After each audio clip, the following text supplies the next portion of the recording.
Pledge of Allegiance. I pledge allegiance to the flag of the United States of America and to the republic for which it Recording in stands, progress. one nation, under God, indivisible, with liberty and justice for all. All right, thank you. Next, Madam City Clerk, will you please call the roll? Councilmember Fruin? Here. Councilmember Moha? Here. Here. Councilmember Wong? Here. Vice Here. Vice Mayor Chow? Here. Mayor Moore?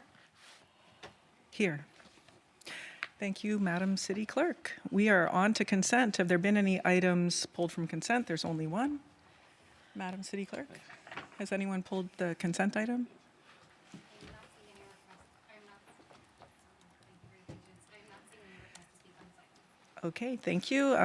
Would council wish to pull the item? I'm not seeing any requests. Hearing no requests for that. Madam City Clerk, are there any public comments for the consent calendar? What comments for the consent calendar? Right, thank you. Do I have a motion to move the consent calendar? Actually, I see one hand raised on virtually. Okay.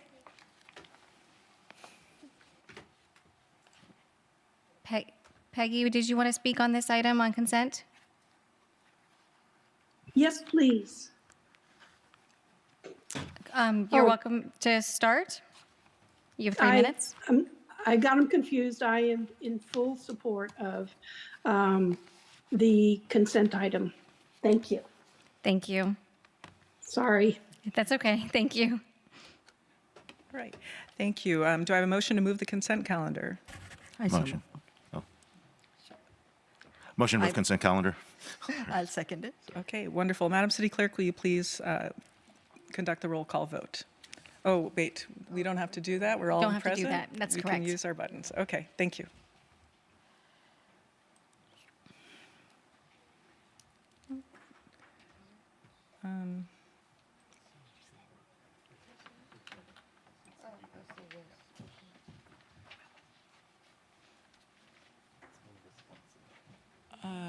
Councilmember Mohan, is yours working? Thank you. What am I supposed to do? It's on the, oh, there we go. Okay, got it. The motion carries unanimously. All right, thank you. So we have 3 study session items for tonight, and we will begin with item 2, the study session regarding potential November 2026 potential ballot measure on parkland rezoning considerations. Madam City Manager, do we have a presentation for this item or a brief overview? Thank you, Mayor. Before we begin, I just have a very quick update, if I can read that. Please. So, first of all, Happy New Year to everyone. Welcome back. And just a couple of announcements. So first, I'd like to acknowledge an important transition in the clerk's office. As you can see, Lauren Sapudar has been named the acting city clerk as of January 5th. And Lauren has deep expertise in this area. She's ready to take on this role. You'll be seeing her on the dais as you are today. And I also want to thank Kirsten Squarsha. She has served as city clerk for the past many years. And so she will be transitioning full-time as the interim deputy city manager, and I really appreciate her continued commitment to the organization in this extended capacity. Thank you, Lauren and Kirsten. And then secondly, as I introduced this item, as many of you know, last Friday was Christina Alfaro's last day with the city. She served as the Director of Administrative Services. She's taking on a new opportunity with our neighboring town of Los Gatos, and this is an exciting next step for her that's going to allow her to take on a bigger and broader portfolio. And while certainly we'll miss her leadership and institutional knowledge, we are very grateful for her many contributions to the city.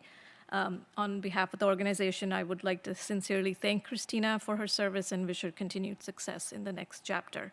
At the same time, I'm pleased to introduce our finance manager, Jonathan Orozco, who will be serving as the acting director of administrative services starting this week. Jonathan brings strong expertise and will ensure continuity. He understands the department's work and will do an excellent job in supporting the team. So thank you, and with that, we look forward to a smooth transition and continued progress in this area.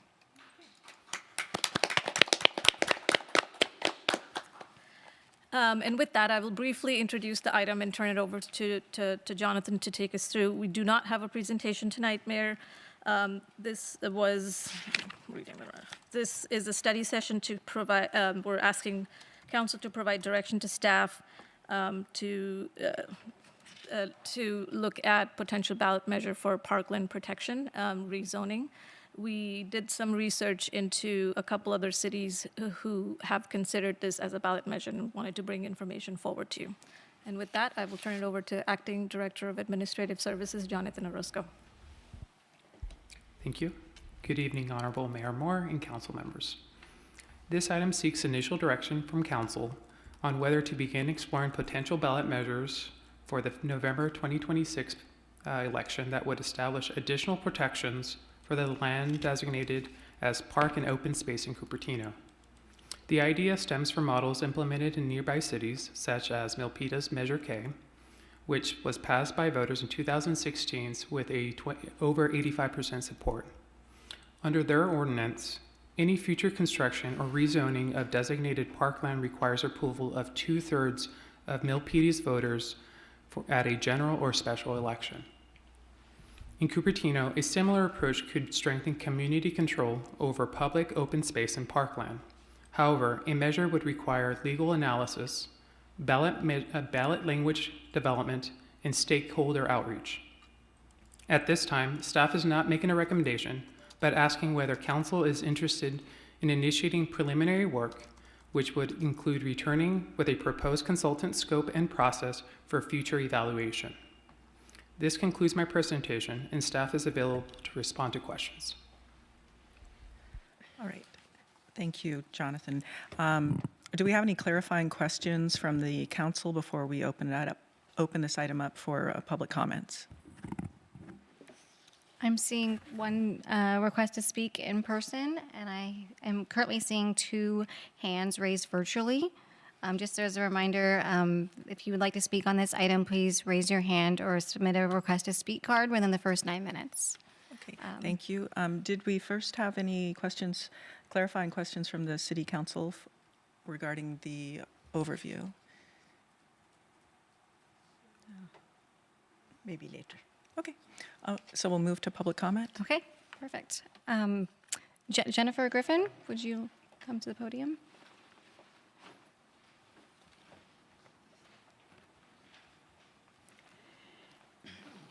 Welcome, Jennifer. Happy New Year, everyone. Hi, I'm Jennifer Griffin, and parkland and open space has been something that I've been very, very interested in for many years. My family has, and I am a member of the Sierra Club from the Loma Prieta chapter. I'm also very, very interested in Mid-Peninsula Regional Open Space and Post, and then also a lot of the parkland in Santa Cruz. It is very, very difficult nowadays to get parkland anywhere. Land is expensive. There are demands from the state, local, housing, all sorts of different groups need land, but we still need to set aside land so that people can, quote, recreate on it. I think that's kind of an interesting, a little idiom. But as I have found in Cupertino, it is difficult to get parkland.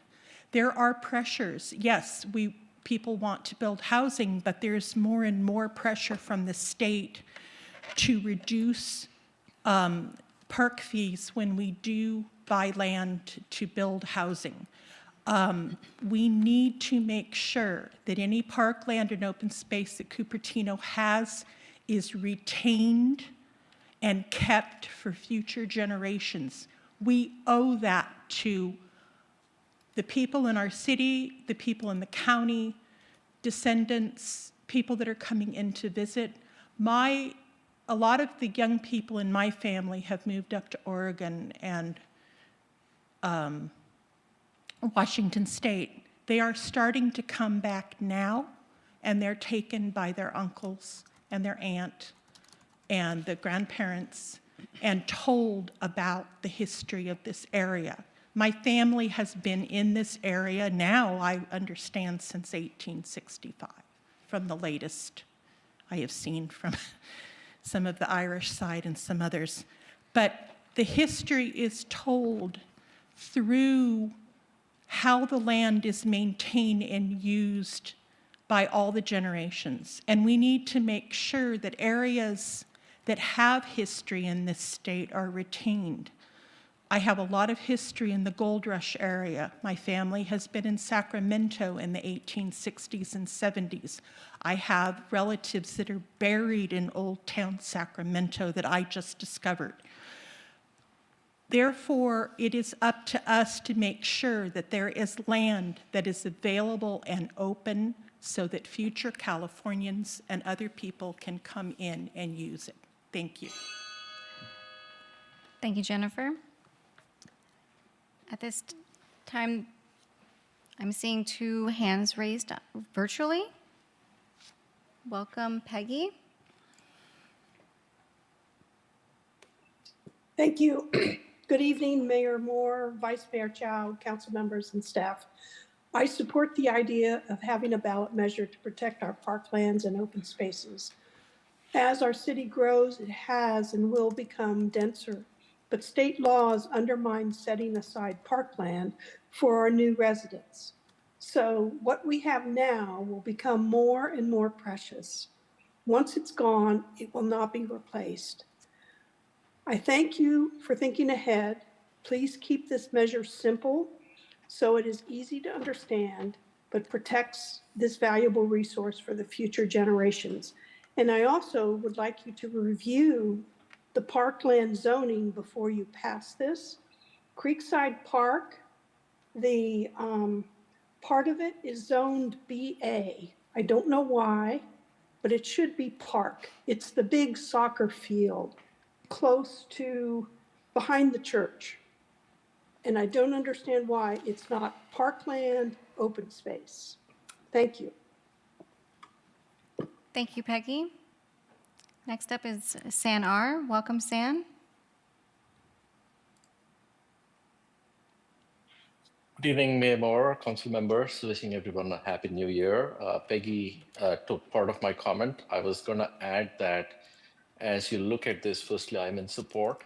I would also request you to look at the zoning code BA and include the zoning code BA in this ballot measure. And that would include the Cupertino Sports Center and perhaps other buildings such as parts of the parks that are used as buildings. For example, the Monta Vista Recreation Center has some buildings, the Creekside Park has some buildings, and so does Portal Park and so on. And so please consider looking at zoning codes carefully around the park areas. We want to safeguard not just the park itself, but also the buildings that go with the parks.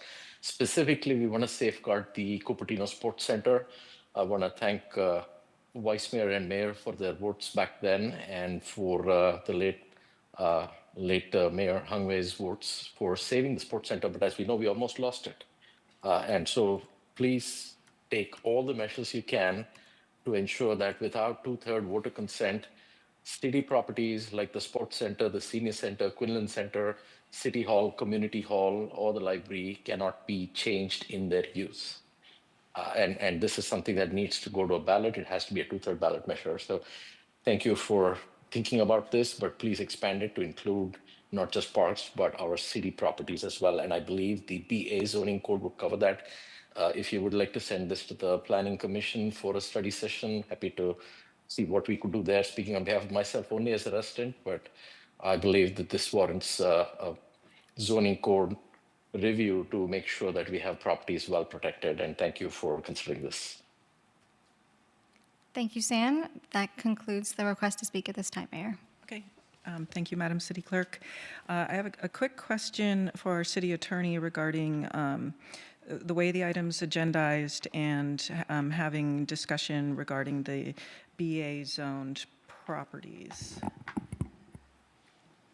To the extent the BA zone properties are connected with parkland or being used as parks, it makes sense that it would be available to be discussed under this item. Okay, thank you. Do we have any questions or comments from the council at this time?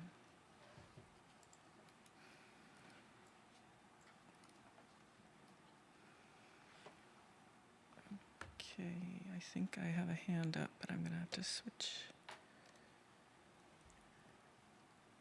Councilmember Fruin, did you raise your hand? Yes, I did. Okay, it is your turn to talk. All right, two hopefully quick questions. So in clarification, there hasn't been any research already done on what is or isn't allowable, what the government code already prescribes, and with respect to the use of parkland for anything other than parkland, yes? Or for the sale of public land, for that matter. I don't understand the question, Councilman. In other words, there just hasn't been any additional research done other than this is the first time that we're receiving this and we're being told to basically tell you, yes, you should take a look at this, or no, you shouldn't.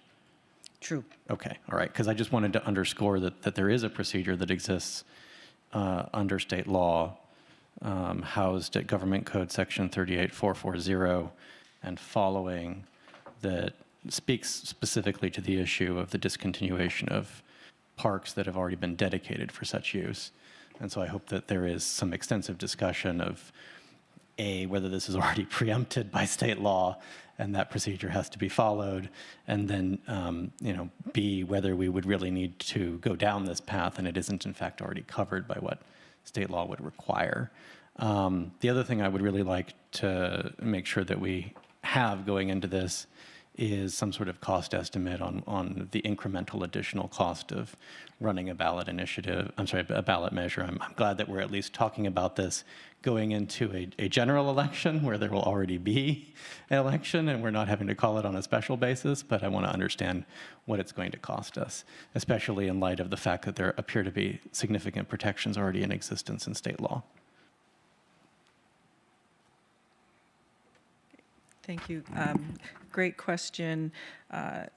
So I would like to hear some follow-up on that. From what I was seeing is that the city could still sell off its parkland the way the law is written now. So I would like to hear some clarification on that. Councilmember Mohan? Yeah, thank you, Mayor. My question is somewhat related to, I think, what Councilmember Fruin asked. Are there safeguards in place now that will prevent us from selling parkland to other uses? I have to say I haven't researched that question. My sense is that there may be, but they may not be all-inclusive, but research would need to be done. Okay.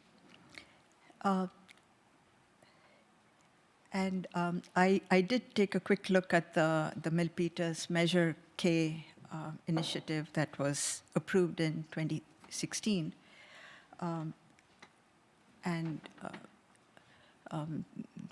Finance Administrative Services, Acting Administrative Services Director Jonathan Orozco.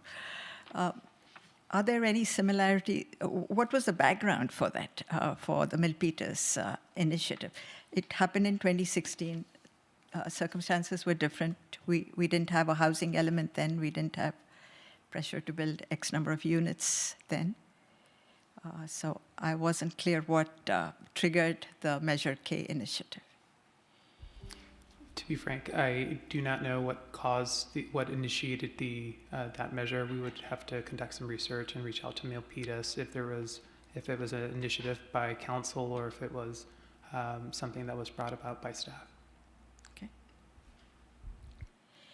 And my only other concern, Mayor, was are we hamstringing future councils?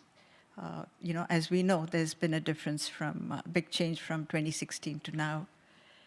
Rules change, circumstances change, and our city situation changes.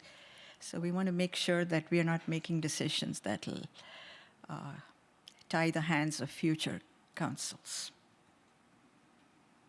Okay. Thank you. Okay, thank you. Vice Mayor?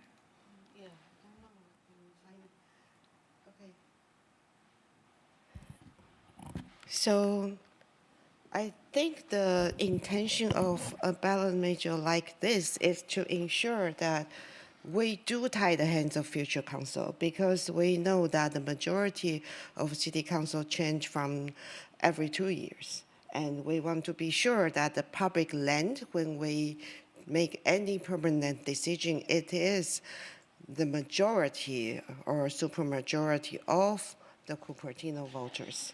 And that's, I think the intent is to tie the hands of any city council so that we are sure because a lot of times people are elected based on very general idea of what they think they would like to do, but in practice, people change, and in practice, it's very hard to get down to the details. So it's important to make sure when we make permanent decision about public land, we consult with our people.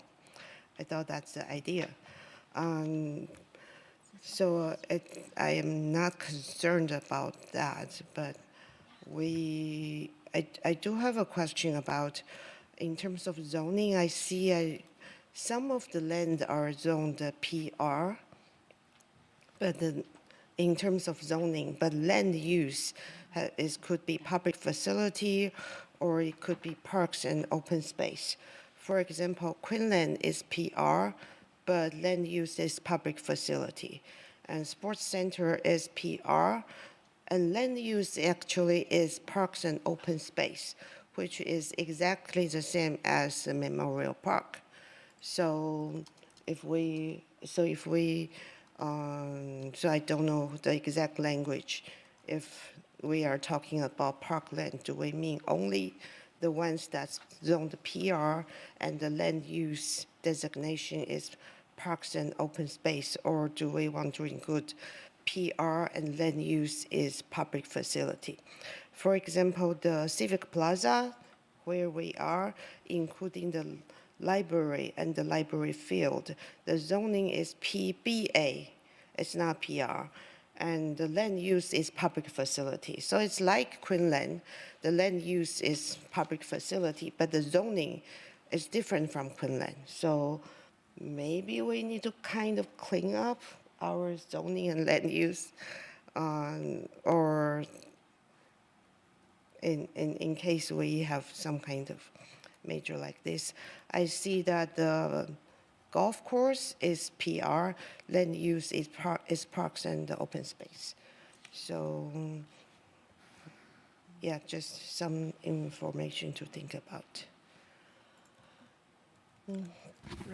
Thank you. Councilmember Wong? Oh, thanks. I was finding the right button right there. My short comments are, look, the scarcity of parkland, a key component of our quality of life, is something we should preserve for future generations. And just as we have lost our retail due to overzealous and overreaching housing laws, loss of local control, which wants every California city to look the same, be as dense, I mean, we really need to preserve the piece that makes Cupertino very special, which is our parks. So we should make the measure simple and easy to understand, and I agree that we should also clean up our zoning, as Vice Mayor Chow's saying. Once you lose it, you won't get it back, and so let's make sure we protect it. Okay, thank you. Just doing a little quick AI research. The Measure K initiative in Milpitas was primarily triggered by a desire to protect city parks and open space from being rezoned for residential, commercial, or industrial development without direct public consent. It was designed to give residents the final say on the fate of parklands by requiring 2/3 public vote for any general plan amendments that would convert parks and open space land to other uses, prevent backroom rezoning proponents led by organizers from Protect Our Park, and city officials wanted to ensure that land use decisions for vital public assets were not left solely to, quote, bureaucrats and 5 elected officials, end unquote.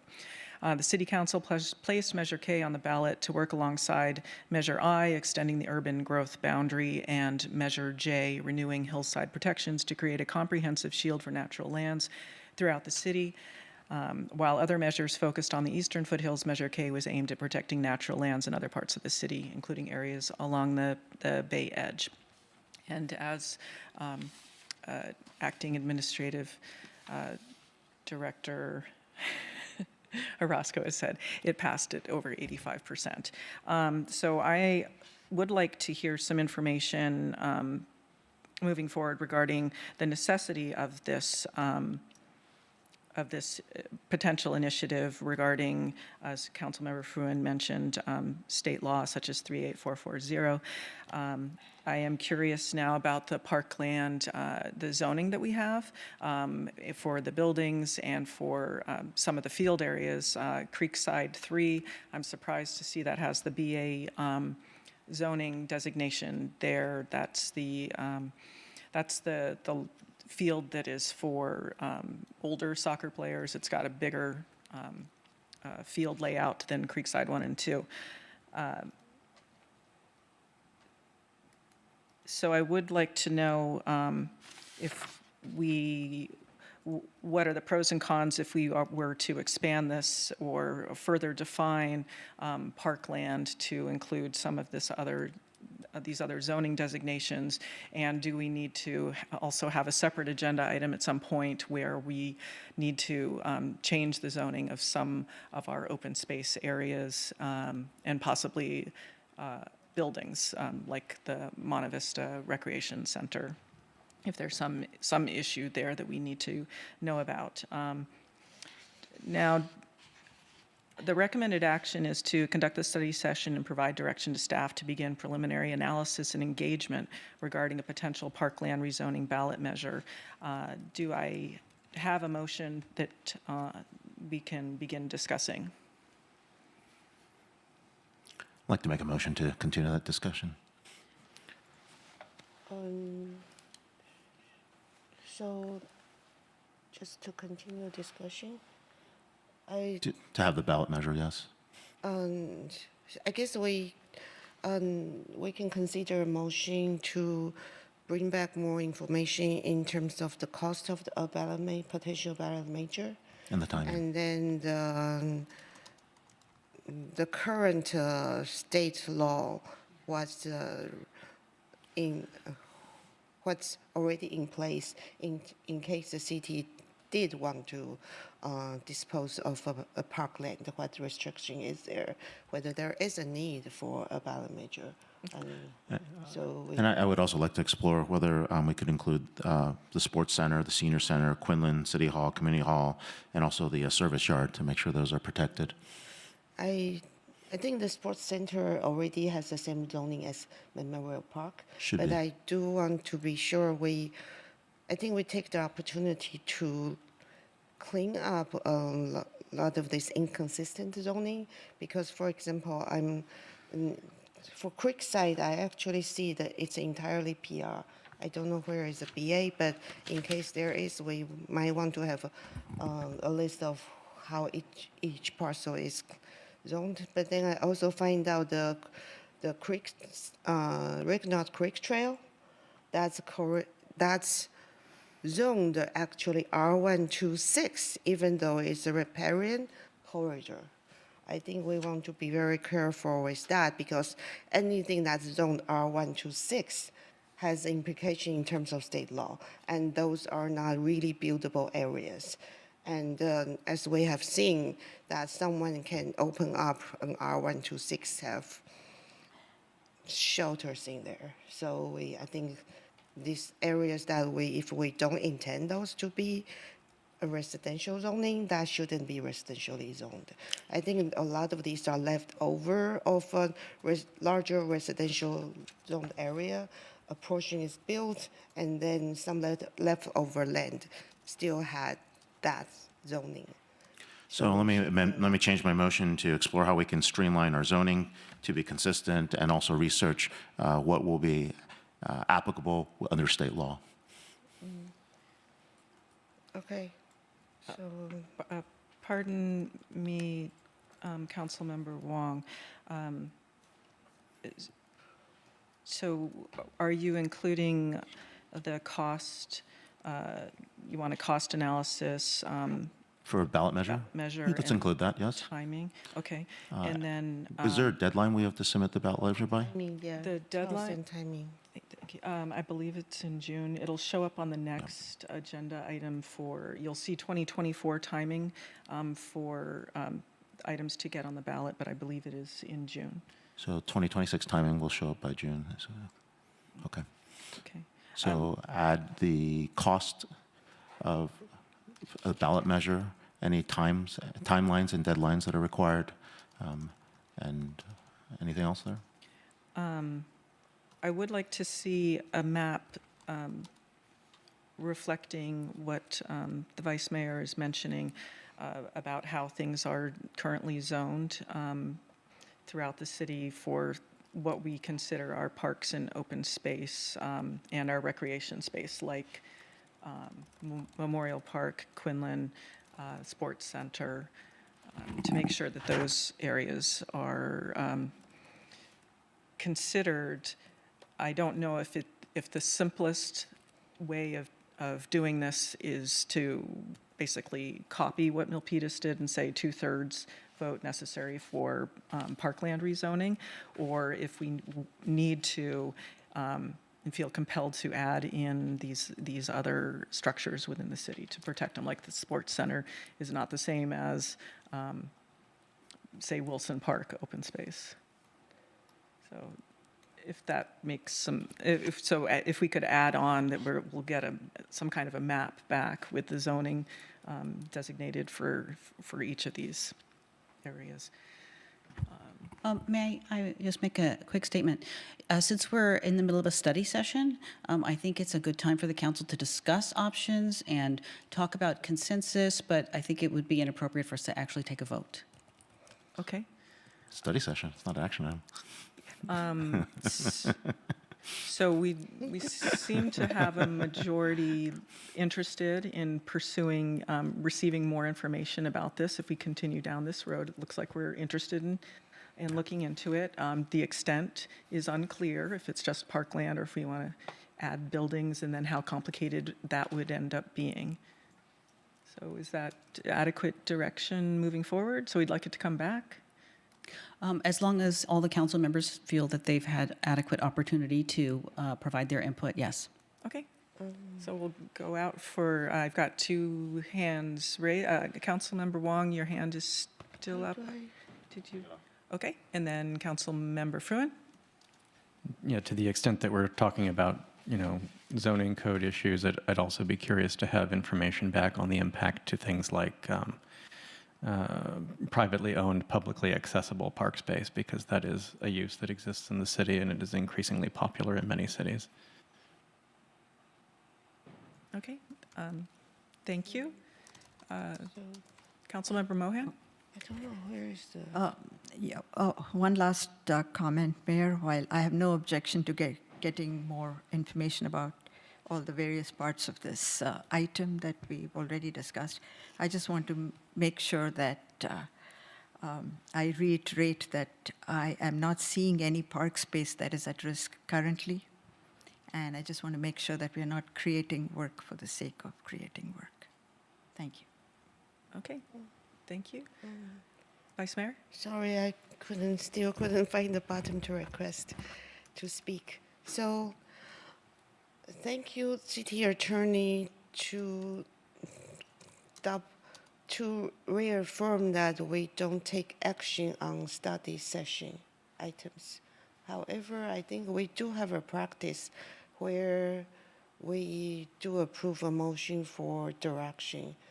I think that makes it clear, and also for the member of the public, it's nice to see that in the minute to go back and check, okay, here is a consensus we have.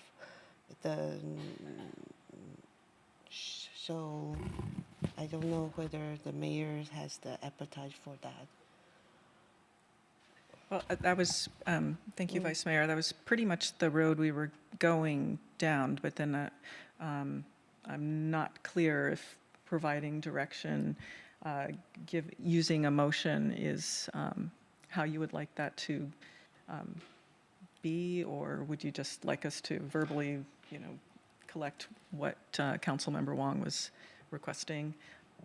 I think it's more straightforward if we limit the use of the motion and second and then calling the vote to actual action items, and that there could be a less formal way of getting to the same place where perhaps, Mayor, you articulate what you think you're hearing everybody saying, and then you could ask generally if any of the council members agree or disagree, and we can keep notes about the responses and go from there. Okay. Mayor. Yes. So, but the thing is, it will not be recorded in the meeting minutes. So it's for the member of the public, unless they watch the entire meeting, they will not easily tell what exactly did the council had a consensus on from a study session. That does make sense to me, Vice Mayor. So I would suggest if the council would like to create that kind of a procedure for a study session, that we have a process for creating that procedure that would be easily defensible and very clear for the public about when we're taking action and voting in a study session and when we're not. Through the mayor. Please, Councilmember Wong. So how do we note something in the minutes or in the record to the city clerk if we want to just make a notion that this is the request that was made without having to do a formal motion? Is there a mechanism today to do that? I defer to Kirsten on this. Mayor, if I may, any council member can provide a statement for the record, as Councilmember Wong just mentioned, and the clerk will record that accordingly. Mayor, I defer to you to do that. Okay, so let's see, then for the record, we are interested in seeing a map returned with the open space showing the zoning of the current recreation and parkland and open space within the city. I would like some information regarding the potential need to have some zoning cleanup of those areas. That should become evident once we see the map. I would like to see a review of the government code to determine if the parkland is already protected under current state law. And we are interested in the cost of the ballot measure, having a ballot measure and a timeline, and perhaps some information about whether or not to limit it just to the similar language as Milpitas or to expand it to cover some structures and other facilities that might not be zoned simply as parkland. I think you got it. Does that work? Vice Mayor. Mayor, just for the list of zoning to clean up, I looked at the service center. It's currently zoned a PBQ, mini store, but the land use is industrial/residential, which is a little odd. Just, yeah. So for the record, we would want to have that Included in the study. included. Okay. Is that pretty clear to staff then? Yeah. Okay. So with that, we have completed this agenda item then? Okay, very good. All right, next we move on to item 3. This is a study session regarding various revenue tax options. And the recommended action is to conduct the study session and provide direction to staff to begin preliminary analysis regarding budgetary need for and timeline of potential revenue generating ballot measures and return to City Council with recommended next steps. Madam City Manager, do we have a presentation for this item or a brief overview? Thank you, Mayor. Again, no presentation. This was an item that council had expressed an interest in revisiting. We brought the revenue tax measures to council in late 2023, early 24. So there was just this, general interest in looking at these again, revisiting them, considering, what revenue generation ballot measures could be explored at this time, given information we have on some of the upcoming expenses that the city will be facing. And the presentation that was brought to council in 23 is attached as with the agenda, if that needs to be referred to. And I will turn it over to our acting administrative service director, Jonathan Orozco, to walk us through this item. Thank you. Good evening, Honorable Mayor Moore and council members. This item revisits a conversation first started in December of 2023, when staff presented a range of revenue-generating options to address the city's long-term structural budget outlook. Those options included a transaction and use tax, adjustments to the transient occupancy tax, a parcel tax, and a business license tax modernization. At that meeting, council directed staff to pause polling and engage business community and return at a later date. In February 2024, council accepted the recommendation to hold off on the 2024 ballot measure, recognizing that additional time, outreach, and clearer priorities would be needed before moving forward. Staff is now bringing this item back for your consideration because of the anticipated increase in the cost of the city's contract with Santa Clara County Sheriff's Office, beginning in fiscal year 26-27. While the exact amount is still unknown, the projected fiscal impact will be substantial. A 10% increase in the contract would cost the city an additional $1.9 million per year, which means a 20% increase would equate to $3.8 million, and a 40% increase would equate to $7.6 million annually. These increases will introduce a structural deficit, and staff believes it's prudent planning now for a possible revenue measure in November 2026. In addition to prior year's options, we've noted that the city's existing user or utility user tax is set to sunset in fiscal year 2030-2031. While a renewal wouldn't generate near-term revenue, placing a measure on the 2026 or the 2028 ballot could ensure continuity in the revenue source. If council is interested in moving forward, staff would return with an updated revenue projections, a scope of work for polling and outreach, an estimated cost for both the consultant and the county election process. This concludes my presentation, and staff is available to respond to questions. Okay. Do I have any clarifying questions of staff? And thank you very much, Acting Administrative Services Director Orozco. I see a hand raised from Councilmember Wong. Thank you. That's a mouthful to say, but Jonathan, I would ask a question is, can we propose other types of taxes such as transit network congestion taxes or taxi charges as well in this proposal, or are we limited to the ones that were presented in the presentation? We can look into those additional options when we return to council. Okay. And if you do return to council, can we also look at other measures that other jurisdictions are using to not directly tax residents, but to tax folks that are passing through, kind of like the way we, not the telecom taxes, but the pass-throughs like the TOTs that we have today? Transient occupancy tax, yes. That is one of the options that are it's there. on there, but there are others like that as well that we can. Yeah, we can explore those. If you can provide a more specific options, there's additional options that we've started exploring, which would include like a ride share tax, Yes. or possibly a vacancy tax. But again, that would require council direction if that's something that council would like to pursue. Got it. I'm hoping to find other means to tax not our residents directly, but to tax people that are passing through. So thank you.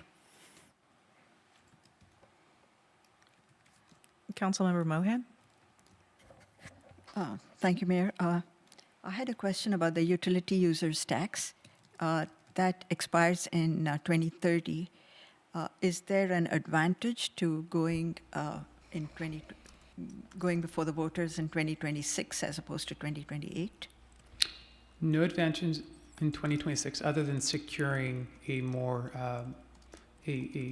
forecast that you would be able to project on those out years. So currently in the forecast we've provided, so most recently with the City Hall construction, or before that it was the budget process.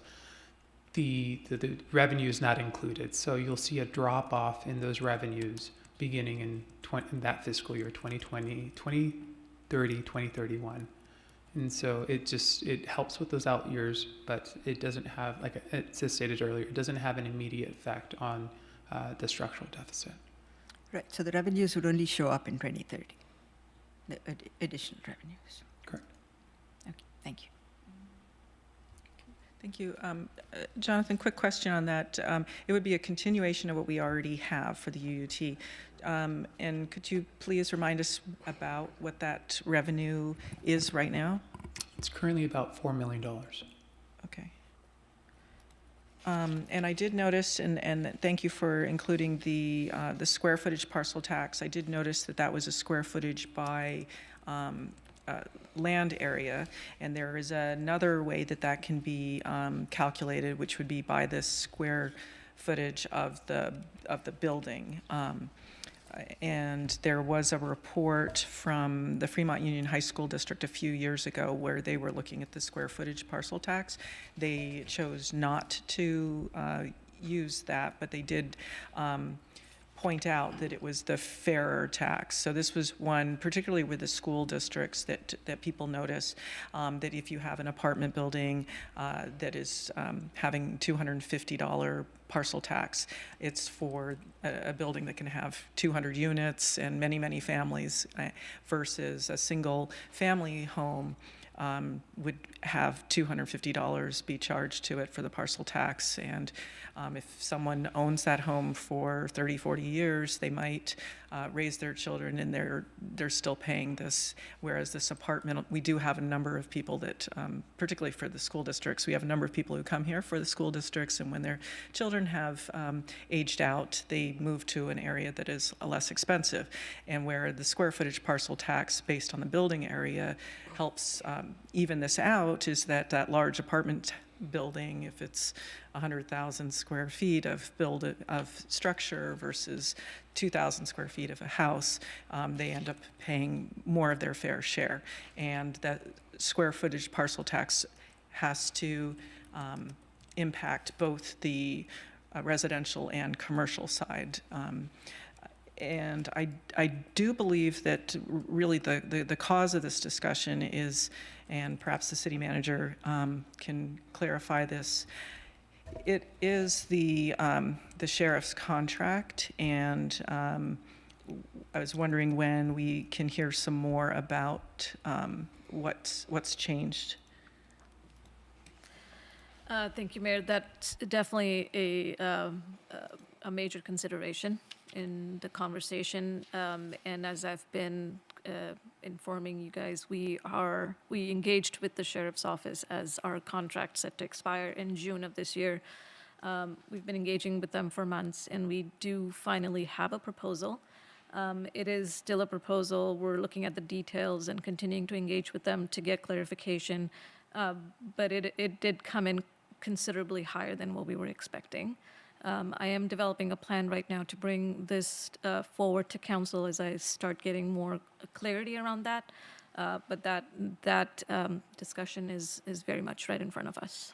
Okay, thank you. So you were working on getting the sheriff's contracts for months while this is from the county sheriff, while they were advocating for Measure A, and the advocates, I recall, came here and said that approximately 400 visits to the county hospital came from Cupertino out of a population of over 58,000. So I will be very interested to understand what it is that we are getting from the county, and since they already have taxed us, and now we're looking at taxing ourselves further in order to cover this potentially very large hike in the sheriff's. It should be a very good discussion. Yeah, my understanding is it's because of the change of methodology, but regardless, it's a significant increase for cities at this time. Okay, and when we have a structural deficit, Jonathan, are we able to issue certificates of participation for anything? It certainly makes it much more difficult. Usually you would want to demonstrate that the city is adequate to pay those debts. And if you have a structural deficit, however, you may have a reserve that you may be able to draw on, you do not want to be drawn on the reserve and paying a debt. Okay, thank you. Vice Mayor? Yeah, thank you. So I'm wondering, I think I asked the question, there's the UUT is a tax that we currently have, which is set to expire in 2030. And we can renew it this year or next year. So who is paying the UUT? Individuals that have utilities, so that would be So all the residents and then businesses also, correct. right? So that's part of, people pay it as part of the utility that they pay to, okay. And then there is the TUT tax. That is, in other words, the sales tax. And I think I had a question earlier is, my understanding is there is a cap in the sales tax, and some cities have increased that to the cap. For example, the Milpitas and San Jose and the Campbell. And so these are, and my understanding is VTA has proposed to likely put a ballot measure on the 2026 November ballot.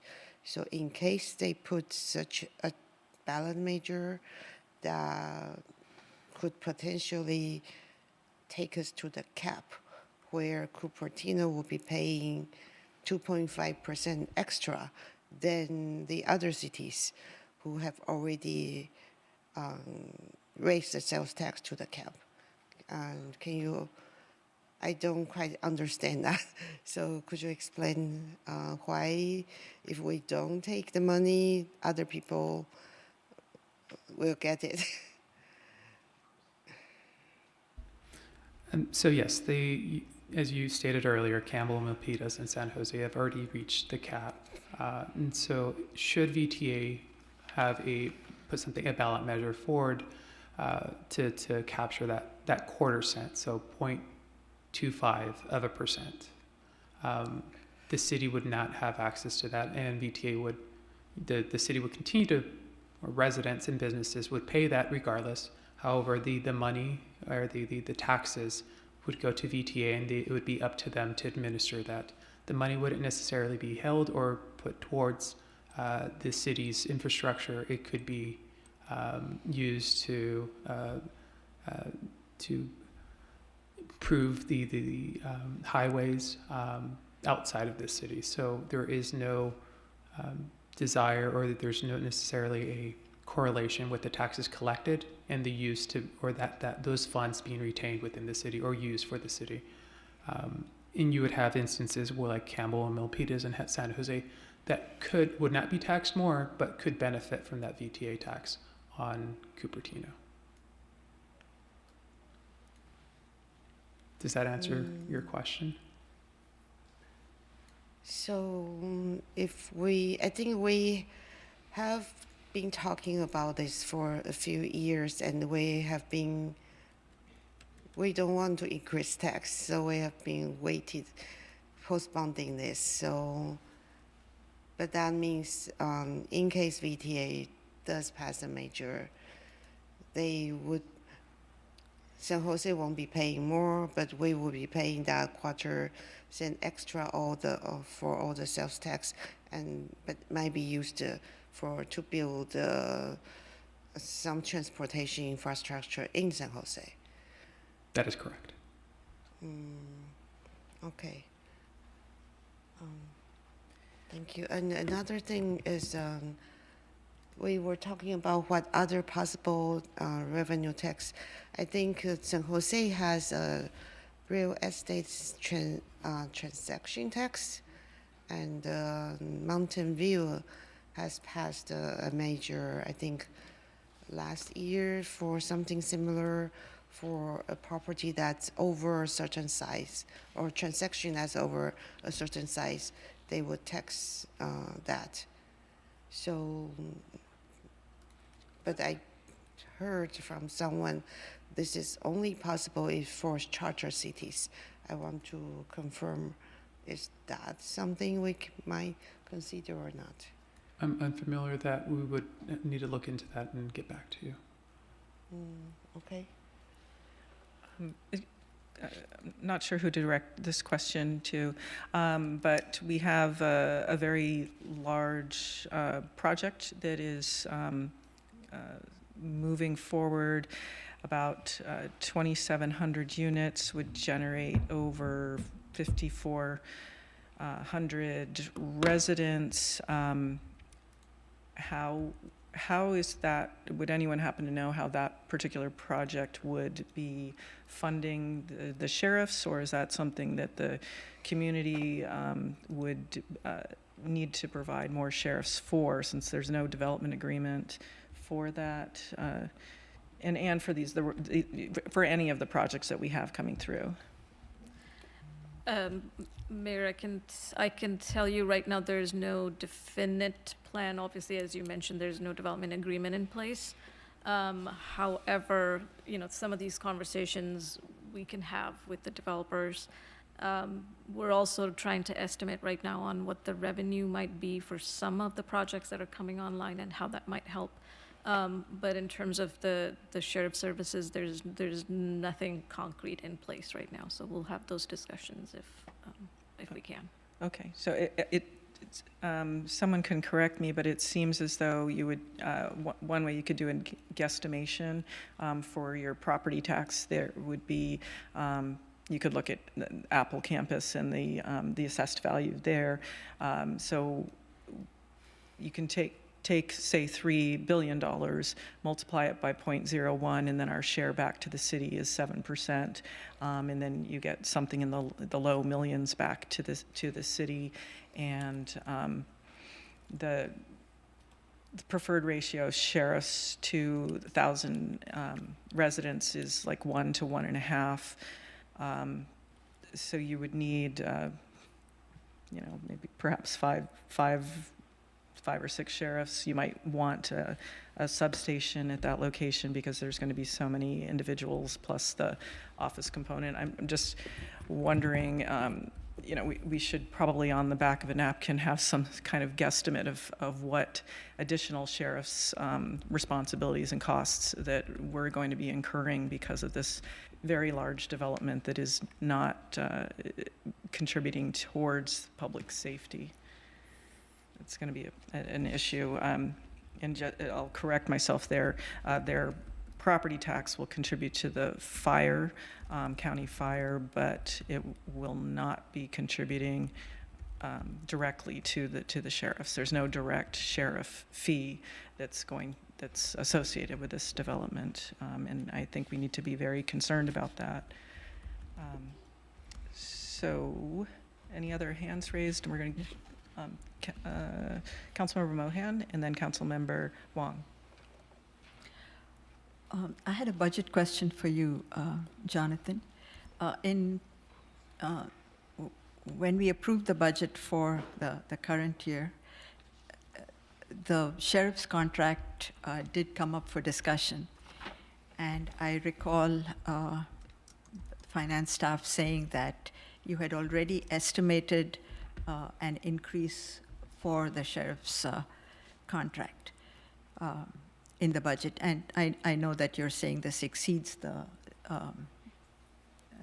what you'd estimated. So when you talk about each 10% increase will increase costs by $2 million, or close to $2 million, we're not really looking at the whole amount, right? We should be looking at the differential between what you budgeted and what could be the final number. Correct. So as part of the budget, the current inflation or factor is CPI +2. So we factored approximately 5% increase year over year. And so you can expect, with that said, you would expect about a $1 million increase for the first few years, and eventually it'll continue to grow.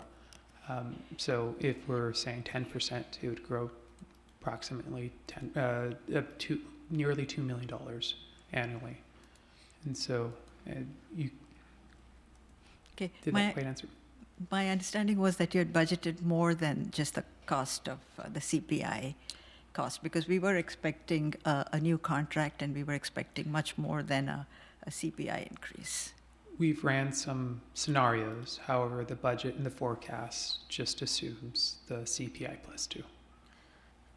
I think if I may clarify, Councilmember, I think what you may be referring to is the forecast that we had built out with our conservative estimates on what it might come in. But that's not actually part of the budget yet, because those were just some of the scenarios we were presenting as we talked about projects like City Hall or other items over the last few months. Is that the question? Yeah, no, I understand it wouldn't take effect in this fiscal year. Yeah, so maybe I'm looking at the long-term forecasts that Finance prepared. During the budget process, the one that was adopted by council back in May or early June of 2025, we included that projection, or that forecast includes a CPI plus 2. However, since then we've ran internally some analysis work, and I think some of that may have been shared by council to council, should there, whether it's a 10, a 20, 30, 40%, what that would look like to the forecast. However, that has not been publicly made. Okay, thank you. Councilmember Wong? I have a question for Acting Administrative Services Director Orozco. Is our sales tax cap 9.25? Is that correct? I believe it's 9.325. It's 325. Okay, and we're at 375. 375. And what are we at today? Well, I take that back. There was back in 2024, the county did increase that ceiling, but there's special rules that's HDL, their sales tax consultant, would be able to address how that kind of factors in. The ceiling still remains that the city can tap into a quarter cent. So the city has currently 9.125, and it can tap into a quarter cent, Okay. which would raise it to 9.375. That includes the Measure A that we got stuck with? No, it does not include that. So when the Measure A comes into effect, is that included at all, or we don't include that? They have an exception for that somehow? Correct. And so we'll address that when we return to council. Got it. So they conveniently have an exception for Measure A. Okay, good to know. I just wanted the public to understand that. Thank you. Yeah. Thank you. Jonathan, did you calculate what that 0.25 would generate for Cupertino? Based off of the calculations that UFI had provided us, it was just north of $5 million. Okay. And that's basically the destination sales tax? Correct. Right, okay. Okay, I'm not seeing any further hands raised. We have not had public comment yet, so Madam City Clerk, may we open public comment? Yes. Thank you. We currently have 2 requests to speak in person, and I'm currently seeing 2 hands raised virtually. So welcome, Rhoda, and then we'll have Jennifer Griffin followed. Welcome, Rhoda. Hi, good evening. Am I here? Can you hear me all right? Yes. A little, not very. Hello? There we go. Okay, thank you. Hi, Happy New Year. And I sent you guys an email when this whole idea came up back in, 2023? One thing I brought to the fore was we don't have a robust business license tax. Business license, let's just be upfront about it. Business license is a tax. And we don't have a very robust one. And there wasn't an appetite for it because at the time we still had the Apple deal, and it would have been, not good to bite the hand that was feeding us. But times have changed. And I'd like to see us look into a more robust business license tax. Sunnyvale has, I know, was it Sunny? I gave you one. Oh, Mountain View. Mountain View has quite a robust one. And, you know, I'm sure you can all run it by, ask staff to do an analysis and look at what other cities are doing. Of course, we don't want to drive businesses away, but we should be competitive. So that's would be one thing. Regarding increasing the hotel tax, the one thing to consider is that we don't want to drive our customers away, because, you know, if we do, you know, let's say we did 20% sales, so 20% tax on hotels, people wouldn't be staying at the hotels. So 20% on zero is zero. Right, so we want to make sure that we've got that, keep that sweet spot for the hotel tax, and of course for business tax too. But I think that we have a lot of room to do a better tax for our businesses. Regarding property taxes, Apple has, I read this quite some time ago, that Apple has been negotiating with the county to reduce its obligation, and I see the mayor nodding toward property taxes. So, you know, we can't continue to count on this. Last I looked, Apple properties, the taxes that we get from Apple, account for 25% of our revenue on property taxes. It's a lot. We have a big dependency on the taxes that we get from them. Lastly, I'd really like to look at what we can do to tighten our purse strings a little bit. And I do again. By the way, the 0.25%. You know, one thing that it does make it good is that it's a use tax, which Mayor alluded to, and that would be, you know, I'm not too happy about taxes, but it would certainly put, well, we're looking at $5 million, so that's cool. Thank you, Rhoda. Next up, we have Jennifer Griffin. Welcome, Jennifer.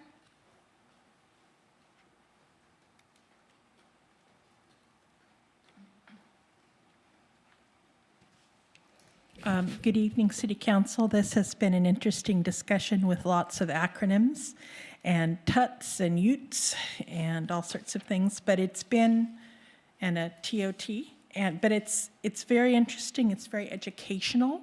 I think that the public needs to wake up and pay attention to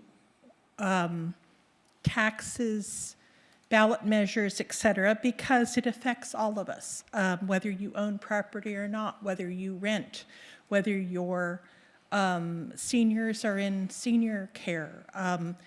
If we think about it, if you have people in your family that are in assisted care, et cetera, those property taxes are coming back to whoever is paying those rental fees. I mean, yes, there are people who rent, et cetera, and I'm assuming that any property taxes are passed from the apartment owners to, they increase the rents. But if you have people that are either institutionalized or you have, like I said, people in senior care, it goes back to them too, et cetera, et cetera. I just thought about that. I'm going to throw this in. I'm glad that we talked about the police services, et cetera, Cupertino contracts with the sheriff's department, as we know, as some other cities do. Other cities have their own police department. But yes, with the Valco project, we're going to wind up with potentially 2,400 new residents when it's built out. And if we have the 6 SB 330s go to fruition, that's another 1,000 people. It adds up. That's 3,400 new people in Cupertino. That means that we need new police services in Cupertino. Yes, I don't know how many police people that would involve, but it is an added expense. It's something that happens when you have new residents move into Cupertino. They have cars, they have bikes, they have children, they take the bus. You're going to need new traffic controls. You have to have sheriffs coming out in cars, motorcycles, et cetera, monitoring everything.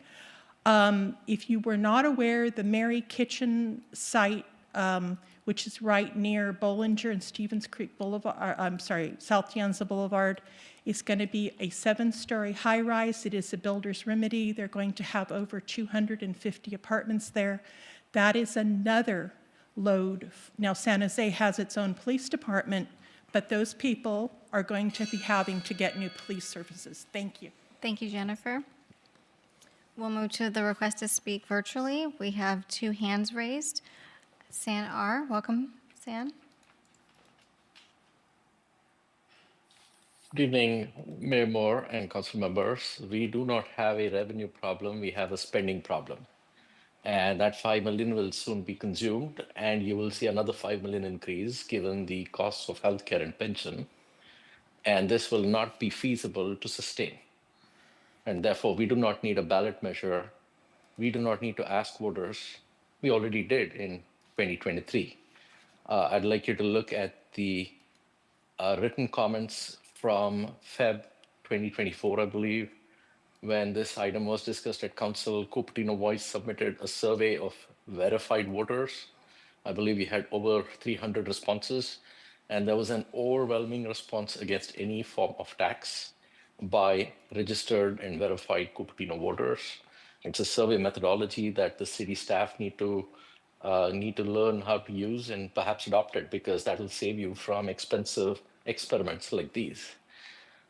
Residents are overburdened with taxes. We have an economy that is shedding jobs due to AI, and this is not the time to impose more tax on residents just because there's a little room to the maximum limit that you can go up to. I keep hearing that coming up over and over again, that we have this little room and we better take it before someone else does. And that is the wrong approach to this. We have a spending problem.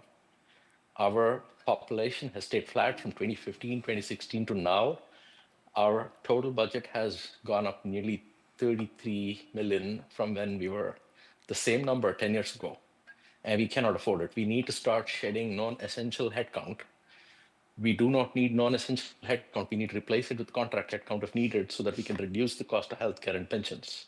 A big part of our expense is healthcare and pensions, and that can be reduced immediately if you replace contract. If you replace employees with contract, you can do the humane thing, maybe retain them for the role if needed, but let us shed the cost of healthcare and pension. Likewise, if there are smaller cities that use contract workforce on demand for functions like transportation, maybe that's what we need to do. Not every city may have a dedicated transportation department. Maybe that's where we go. Maybe we eliminate the transportation department so that we stop these bike lane experiments. And instead, we hire contractors that will solely manage traffic management. Thank you for cutting spending. The ballot measure will be opposed. The ballot measure will be defeated. I draw your attention to the last time CUSD tried to do a ballot measure and failed. And this will repeat again with Cupertino. We have a spending problem. Thank you. Thank you, San. Next, we have Peggy Griffin. Welcome, Peggy. Good evening, Mayor Moore, Vice Mayor Chow, council members and staff. Before thinking about raising taxes, please find out where all the money has gone and where the city can plug the holes. People are struggling just to keep up now. Many fear that they lose their jobs, or a family member or friend may lose their job, making it even more difficult to survive and stay in our homes. People will not approve a tax increase if they feel public money is currently being wasted. I don't know what kind of financial audit is needed to go through department by department and identify where money can be saved. An outside person can come and review finances quickly. I'm sure each department and our finance department would welcome getting help identifying costs that could eliminate without laying off. As far as the sheriff, if this is a new sheriff's contract and it's increasing significantly, How is it justified? Is there a breakdown? We just approved a license plate reader and they are being used to help them. Why don't we get a break? Are there things in the city that the city can do to reduce the contract? Are we subsidizing other areas unnecessarily? Please ask for other ideas. People have mentioned that we can add possibly an interstructural fee that would cover sheriffs. Can we do that on developments such as Valco? Property tax. I have heard that we are not getting our fair share. Is there something we can do to get our fair share? Vacancy tax. There are many houses. There's one on our street that was vacant for 3 years. Nobody was there. Weeds were growing. Can we start a vacancy tax? A rideshare tax, TOT tax. I just look at the expenditures and see how you can do it without impacting the residents. Thank you. Thank you, Peggy. Mayor, that concludes the request to speak. Thank you, Madam City Clerk. I also want to mention, when we were talking about the sheriffs, that there is a lease that's going to be coming due in about 4 years, I believe, and there will be a need for potentially another facility for them. With regards to the budgetary need request, that was something that was essentially baked into the recommended action to make sure that we don't entertain this question further without having this budgetary need analysis conducted, and that we also need to have this discussion regarding the proposed sheriff's contract and where we can negotiate, if possible, something that we can work with. I could see that there could be some potential CIP reductions of items that we have on that program right now, perhaps to the Tamian Innu Trail, for instance. So these could be some suggestions for is if there's a way that we can do as we did before when we had the CDTFA audit and look at having what cuts that we can do, what projects we can either delay or postpone indefinitely. And that might be where we're at. So I would like to see if any of the council members would like to make their recommended action for this item. I think ultimately we need to have that budgetary need nailed down. And if anyone would like to add to that, I'd really like to hear it. Vice Mayor. I have one more question, if that's okay. I think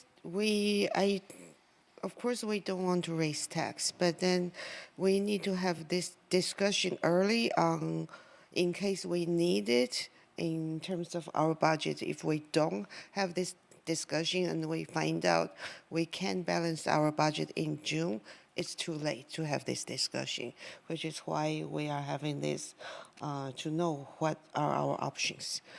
And then once we find out our financial picture, and then we know what could be available. My question is regarding the quarter-cent sales tax, TOT tax. Is it possible that we have the ballot measure on condition that someone else is getting that quarter-cent? So we don't increase it unless someone is getting it. Could that be somehow framed in such a way? That I would like to find out if we can get information on that. Vice Mayor, I think that would be very difficult to do. I doubt it's possible, but we will look into it. That might be easier to pass. It's like, right? A quick question to staff on this. So there is a cap, but how stable is that cap? Can't the county or, who has the ability to go and just raise it? I don't know who determines that cap. I think perhaps Councilmember Fruin knows, but my expectation is it's not something that is easily changed. It probably requires, either the vote of the electorate or the vote of a legislative body. Okay, and then the second part to that question would be, so what if the transportation, I think it's going to be a tax, half cent. What if that shows up on the ballot and say we have our 0.25, how would those work if they both were on the ballot at the same time? There's a state agency, I don't recall the name of that agency, but they approve ballot measures that include taxes. And if two measures, competing measures, if they allow for that, I'm not sure if they do or not, but if they do and they both pass, then I believe the state would have a mechanism for deciding, probably not arbitrary, a clear mechanism about which tax takes priority or something like that. But I don't know. This is just me surmising. I haven't researched that question. Okay, so that could be part of our on-the-record direction, would be that we would want to know about the cap, what happens if there's a competing cap, and how can that cap be raised? Because we wouldn't want to tax ourselves and then watch it get raised and then they go and grab even more from us than has already happened. And then the second part on the record would be the budgetary needs analysis. And if we are not going to have any tax measure, what can we do to reduce our spending in order to meet this, what looks like a shortfall of various sizes. And I think we'll probably need to plan for another issue, which would be the facility for the sheriffs, as a potential CIP that should be probably on the radar. We did discuss vacancy tax in the past. It was my understanding that it was not going to be generating that much revenue, and we wanted the funds to go towards helping the unhoused and housing. And what we were hearing is that some other cities who had passed this vacancy tax were not finding it to be working out as well as they expected. It was disappointing. So I would like to hear about that. Just kind of a high-level overview about that. And I like the idea of the consideration of a development fee for public safety. I wish that we had already had this in place. Development impact fee, and potentially also for our libraries as well, because they're already so popular. And if we had that in place, we could be helping fund a parking garage or even further expansion or a satellite library structure. So I would like to if that's possible, if that's within the scope, if we could also, on the record, receive some information on development impact fees of that nature. Okay. And I see there's two hands raised. First, I have Councilmember Wong, and then I have Councilmember Fruin. Okay, and I think it's the RTS mic button that you're pressing. I am done. It was blinking. Take Okay. count. Councilmember Wong, is it the RTS mic button? That is correct. RTS mic is your request to speak, Mike? Oh, Yes. okay. Yeah. Very good. Okay, Councilmember Fruin, then Councilmember Mohan, then Vice Mayor. Yeah, so just by way of response to the city attorney with regard to the cap, it would require enabling legislation from the state legislature. if we wanted to exceed the 2% cap. So I think that really necessitates our maintaining a good relationship with our delegation in Sacramento. And that Councilmember Mohan? I just wanted to make a comment that at some point and soon, we should hear from finance about the impact on city operations if no increase in any taxes was proposed. I mean, I recall in 2023 we did something similar, and I heard the comment from the member of the public who said the population has stayed stable or population has decreased a little bit. But the fact is our need for services and the demand for services has definitely increased, and it seems to be increasing year by year. So I'm not sure that's a good comparison, that our expenditures, the city expenditures, are not directly and solely tied to population increases. So my suggestion would be let's look at the budget and the impact on the budget if we did nothing at all. Because increasing taxes is a big thing, and no one likes it. I certainly don't like it. And it's almost like a last-ditch measure that we embark on. Thank you. Thank you, Councilmember Mohan. Vice Mayor Chow? Okay. First, just some information that the presentation that's on the agenda is actually from 2023. Because I asked about the base sales tax for the county, it's still 9.125%, which was before the sales tax increased by Major A from November. So just for public information, so the base sales tax for the county is more than it's that now. And then also that Councilmember Forden was right that it takes the legislature to raise the cap. And in fact, what I learned through Major A is the county has reached the cap, but then in 2023, they got the legislature to pass a bill that specifically allow only Santa Clara County to go beyond the cap by 0.675%, which is exactly what they did with Major A, to go beyond the cap. So we are already beyond the cap, but somehow that didn't take away our 0.25 cent tax that I don't totally understand. So, but then I do think it's a good point. We should at least have everything ready in case VTA does go through with proposing that ballot measure. We can then have everything ready so we can submit one for Cupertino. So at least we don't leave it for VTA. That I would like to know. But I think one of the members of the public has mentioned about, are we getting our fair share of the property tax?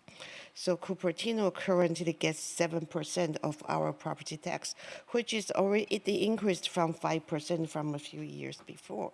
But if you look at Sunnyvale, they get 13%, almost double of the property tax to Sunnyvale. They give about 20% to the county. If you look at our budget at a glance, we give to the county about 34%, which I think includes 7% to the fire department. So I think we have been talking about this over the years, but maybe if we can finally get information memo with the comparison data between cities, so we at least know how short we are in terms of property tax we get. And then perhaps we can use this to argue, to plead to the county to give us more resources, since we are probably contributing more to the county, even if changing the property tax percentage is not likely, but I would like to know what it would take to change this percentage so it's fair to us. And then should we consider the ride share tax? I'm not sure. Is that something practical to consider? But people do use a lot more ride share now. I think it's up to council to provide direction for staff to look into if it would be practical for Cupertino or not. We haven't done a whole lot of deep dive into any of these, but if that can be included in the direction for us to look into how that might work, we can bring it forward next time when we talk about. Could we maybe use that potential ride share tax to subsidize our Hopper program, for example? Which I think when we piloted that, we know we are subsidizing it heavily, but we do need to have a plan to make it sustainable if we want to keep it. So that might be part of the plan. We can certainly bring back information on how any of these taxes might function, like we were talking earlier about sales tax, and I know hopefully we discussed this in 2023 too, right? That one functions as a broad, flexible tax, but it's subject to economic activity, right? It can go up and down. So we'll do more research on the types of ballot measures that council wants us to research and see how they function and what they could be used for. So we can definitely bring that information if that's the direction. Thank you, Vice Mayor. I am interested in the info memo on the property tax in the county. This was something that was explored in the past, and I believe the answer that we got back was essentially that it was unlikely that other cities would want to give up some of their funding, even if it's demonstrated to them that it is unfair to the cities receiving less. That may be the same answer that we get this time, but it's worth looking at. But I certainly agree that it's something worth mentioning because we're not getting our due back for the money that we are providing for the county. And while that revenue sales tax sharing agreement was in place, we were also the number 2 sales tax generator in the county behind San Jose, which was quite surprising. Numerically, we gave a lot of money because of that to the 2016 Measure B, which VTA was benefiting from. We helped, basically fill the coffers there. I see Councilmember Fruin, you have your hand raised. Yeah, more a general series of comments. I think that the overwhelming sentiment broadly is that people are likely to be opposed to any kind of a tax increase. I do think it's interesting to look at the potential for, the ride share tax just because it's a unique space, but I certainly want to echo what the city manager has mentioned about it being rather volatile. It's definitely, much like TOT, really requires that we have a vigorous economy at the time where the people are using the service in order to make it valuable. So I do think that we're going to run into very significant headwinds if anything were to be placed on the ballot, and I think in particular that 2026 is probably an especially bad year. That is just my view of the sentiment of the area in general. There was a comment raised earlier about CUSD and its proposed parcel tax, which failed, and that was with the clear knowledge that there would be schools that would close as a consequence, and yet, irrespective of that, the city of Cupertino voted against it. So I think that we need to be rather circumspect about what the likelihood of the passage is of any sales tax or other revenue measure that we might put on the ballot. I do think that it is worth at least looking at what the appetite might be of the public to support renewal of the user utility tax, because renewals of taxes are generally speaking considerably easier to get passed than a new tax.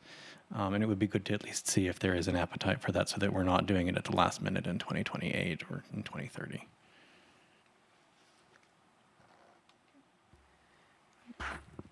Thank you, Councilmember Fruin. And because we did have the business operations tax mentioned in here, it'd probably be wise that we reach out to our larger employers and make them aware of what we are looking at. And I believe that's already been set in motion by the city manager. Okay, that's great. Councilmember Wong?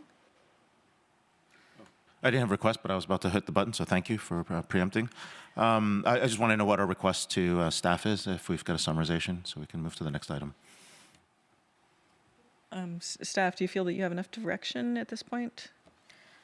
It's a little bit broad at this time. It's, to me, it sounds like council would like us to explore what ballot measures could work for Cupertino and potentially the revenue that we may generate, and what other next steps we can bring that forward. But there's nothing in particular that jumped out in terms of which ballot measure to explore. Okay, I think there is agreement with regards to the renewal of the UUT, but I don't know that that would happen this year. I think for this year, I mean, you could be looking at the quarter cent, and to that point, it was a 5/8 cent increase from Measure A, so that was 0.625. I believe Vice Mayor, you said we were at 9.125, so we're at 9.75. If you add another quarter, we end up at an astonishing 10%, which I really don't like that number. Just to be honest, it just seems really high. And the other part was the budgetary need we simply can't put something on the ballot without having proof to the public that this is really necessary. And it's pretty early in the budgetary cycle. We've had some changes happen with the water lease. We have the annual funding coming from there, and the improvement of our investments as well to look at. And I know that there's some wiggle room with the forecasting. Depending on if it's a rosier or gloomier forecast down the road for how our 5 and 10 year forecasts look. So I think we are probably all in agreement that we need to demonstrate the budgetary need for the public. So that analysis would need to happen. And I think we're waiting on the second quarter update on the budget. That should be coming up fairly soon. Okay. Yes, Councilmember Wong. I think maybe I could refine this a little bit more, explore what ballot measures could work for Cupertino, ranked by feasibility, prioritizing renewals and non-direct taxes, and also start planning scenarios for corresponding budget cuts. Is that where you're at? I'm good with that.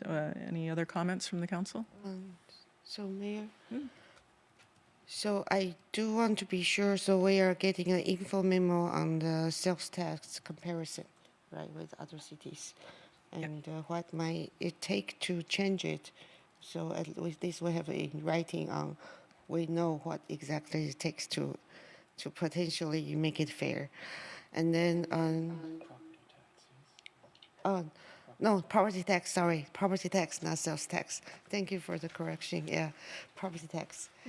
And then for the sales tax, I do want to be sure, can we give direction that at least we get ready in case VTA ballot measure becomes a reality?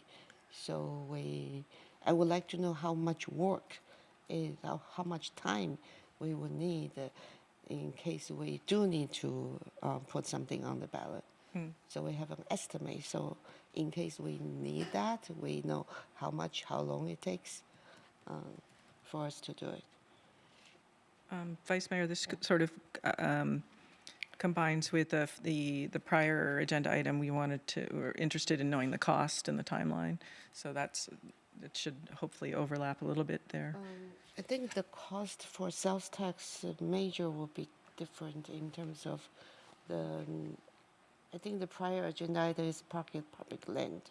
So the cost of investigating a ballot measure like that, I don't know if it's the same, not putting on the ballot, but deciding if we should put it on. I don't know, because someone needs to draft. I guess the cost of drafting it.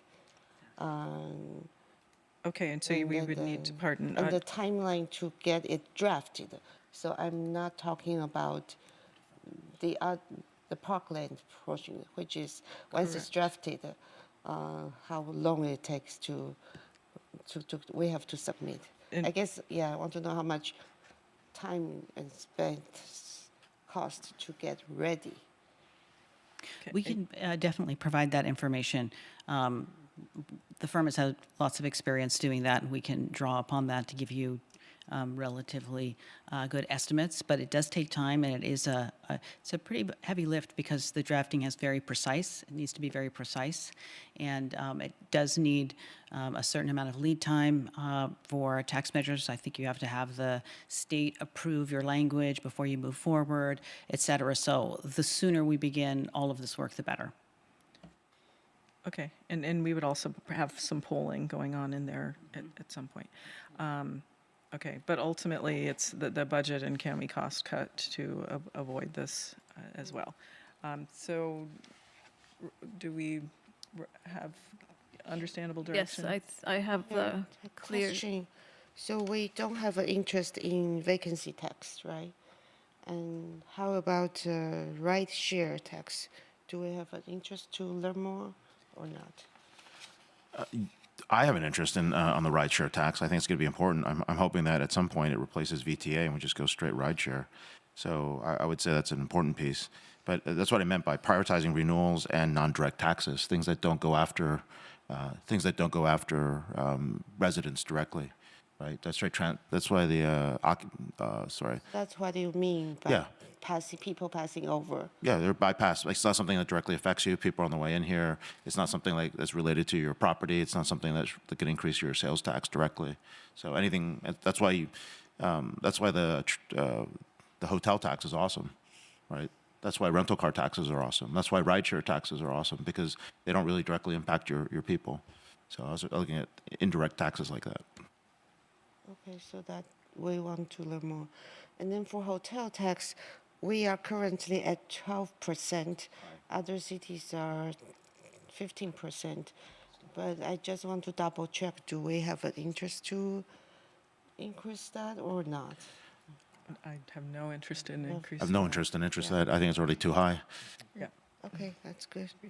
Anything else we should Councilmember Fruin? look into? Yeah, just one additional thought. You know, we fund the fire suppression services through a special district, and I would be curious to know whether that might be a mechanism that could be useful for other public safety in the city, since it's something that I think it's an essential service. It deserves a funding source that is strongly dedicated, and if the cost of the sheriff's contract rises to full cost recovery, we start to look a lot more like all of our peer cities that have their own police force. So we might as well be looking at how we take care of this essential service for ourselves.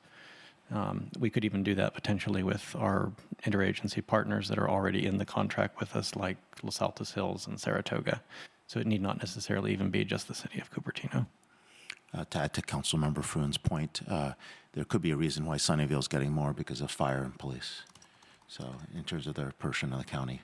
So maybe that's why they're at 13% and they've got to pay for fire and county. So something we should also, police and fire, so something we should probably look at as well. Oh, yeah, that's true. Okay.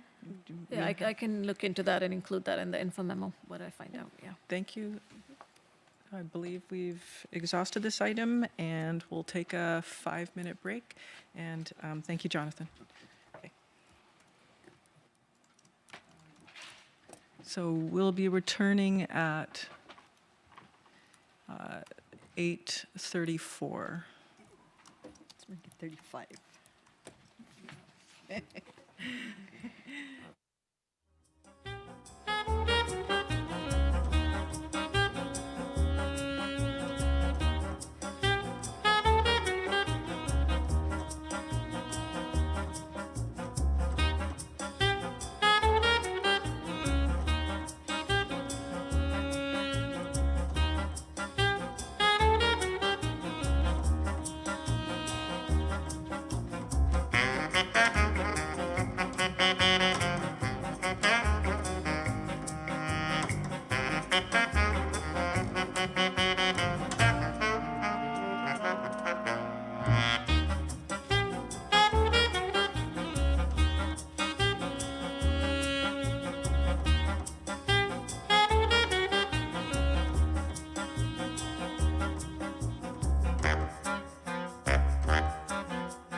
on to item 4. This is a study session to consider possible updates to the city's practices pertaining to its advisory bodies, including its commissions and committees.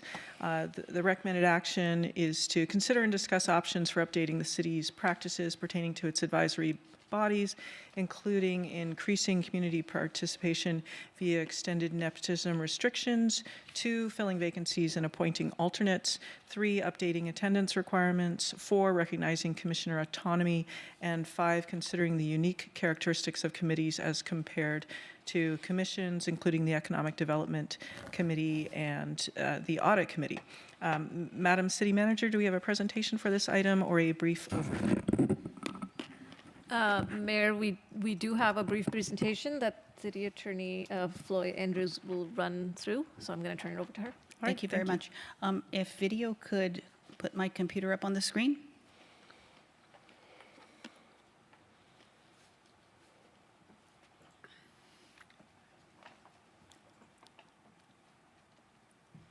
This is a very quick presentation taken basically right out of the staff report, but just sort of as a reminder.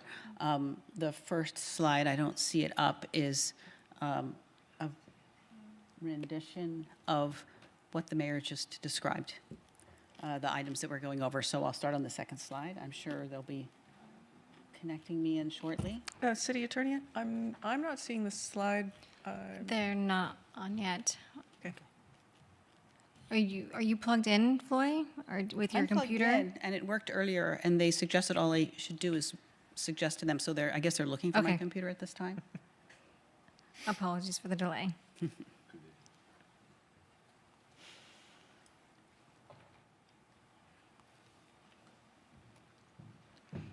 It was working earlier.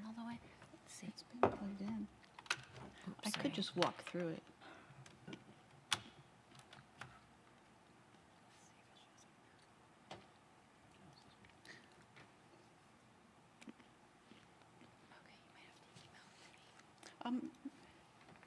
The presentation is really. Oh, here we go. There it goes. Okay, so the first topic, I think there were 5 that we were discussing, is the nepotism restrictions. And currently, the municipal code and the council procedures restrict appointments to commissions of family members of city employees, of 2 members of the same family on any city advisory body, and family members residing in the same household as a council member. And there's been some thought about potentially expanding those nepotism requirements. Why don't we move through the whole presentation and then have comment and conversation about each of them afterwards?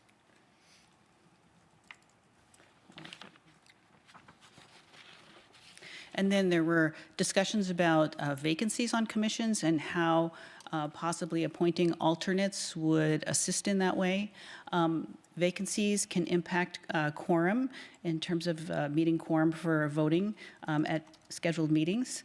State law requires lengthy recruitments of at least 30 days to fill vacancies. So if you have a vacancy, it can be expensive in an effort to fill them. Potentially adding non-voting alternates might help in 2 ways. When a voting member is absent, the alternate can step in and vote in the place of the voting member, so long as the chair has identified them and seated them for that meeting. And then alternates can also fill vacancies, but only once the council has identified that there's an emergency need to do so. Otherwise, vacancies have to be filled through the state law requirements that is lengthy.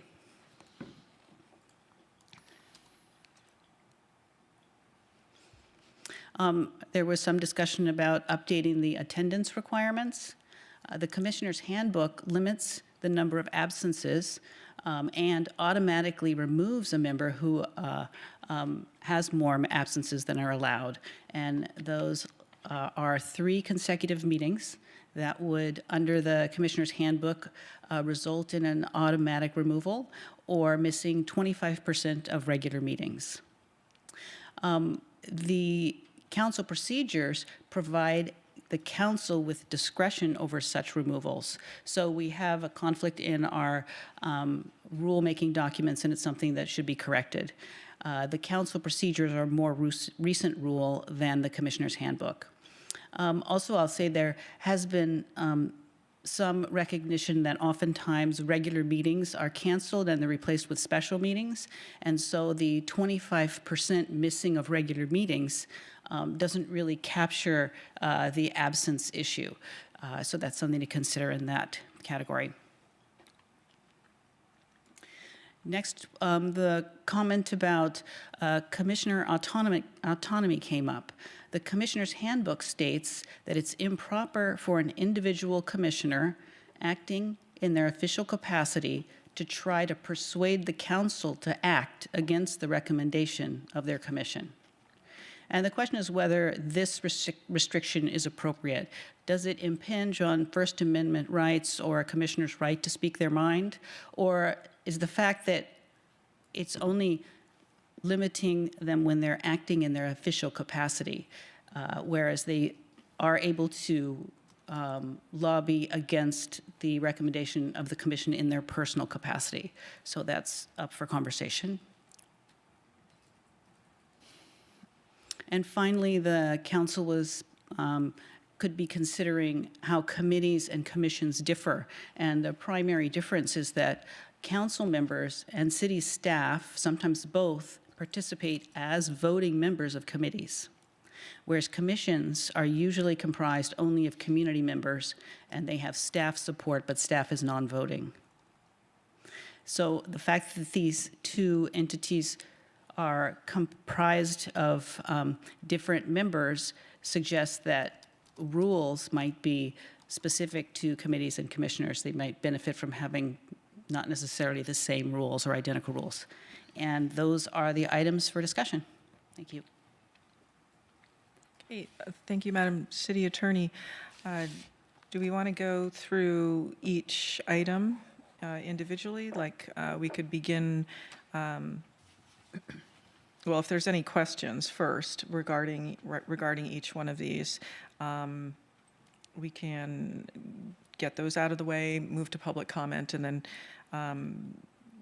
have a discussion regarding each item and see perhaps by straw poll if we have an interest in altering the current procedure process or keeping it as it is. So does anyone have any questions? Vice Mayor. So, question for the nepotism part is, so if the same person serving on multiple commission is, I assume that means that the person residing in the same household applies to that same person. So if we don't allow, just in case, a new rule is we don't allow people who reside in the same household to serve on two different commissions, then supposedly the same person can serve on two different commissions, right? That's an interesting comment. I think you could limit somebody to serving only on one commission. And if you prevented a family from having family members serving on various commissions, I think that would be different than saying one person can't serve on two commissions. So we need to clarify if that's something we want to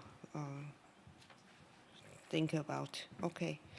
Then a question, in terms of question, for the language, so if there is unscheduled vacancy and the council might find there is an emergency need to fill the vacancy. So what you are saying is, with this, if we allow alternate, they will get the same training as a primary member.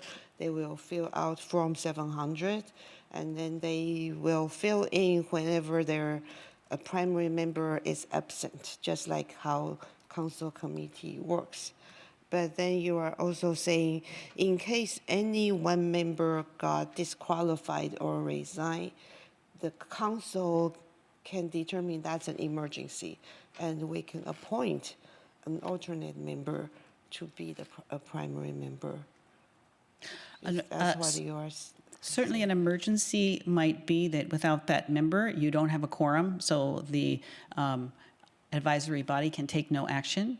But I think that there could be other emergencies as well, and I think it would be up for the council to decide what constitutes an emergency. But once that decision has been made, then the alternate could step into the seat. This is where I'm a little confused because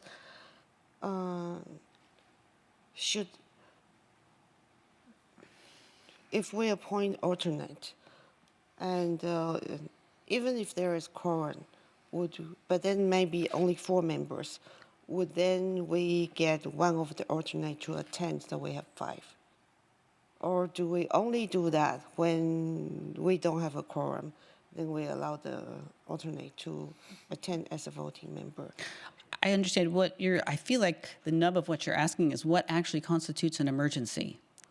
And an emergency would be lack of quorum. But no.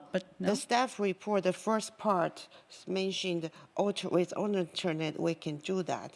It didn't say that require an emergency. As the language, the council finds there is an emergency is at the later part of the staff report. So that's where I'm a little confused.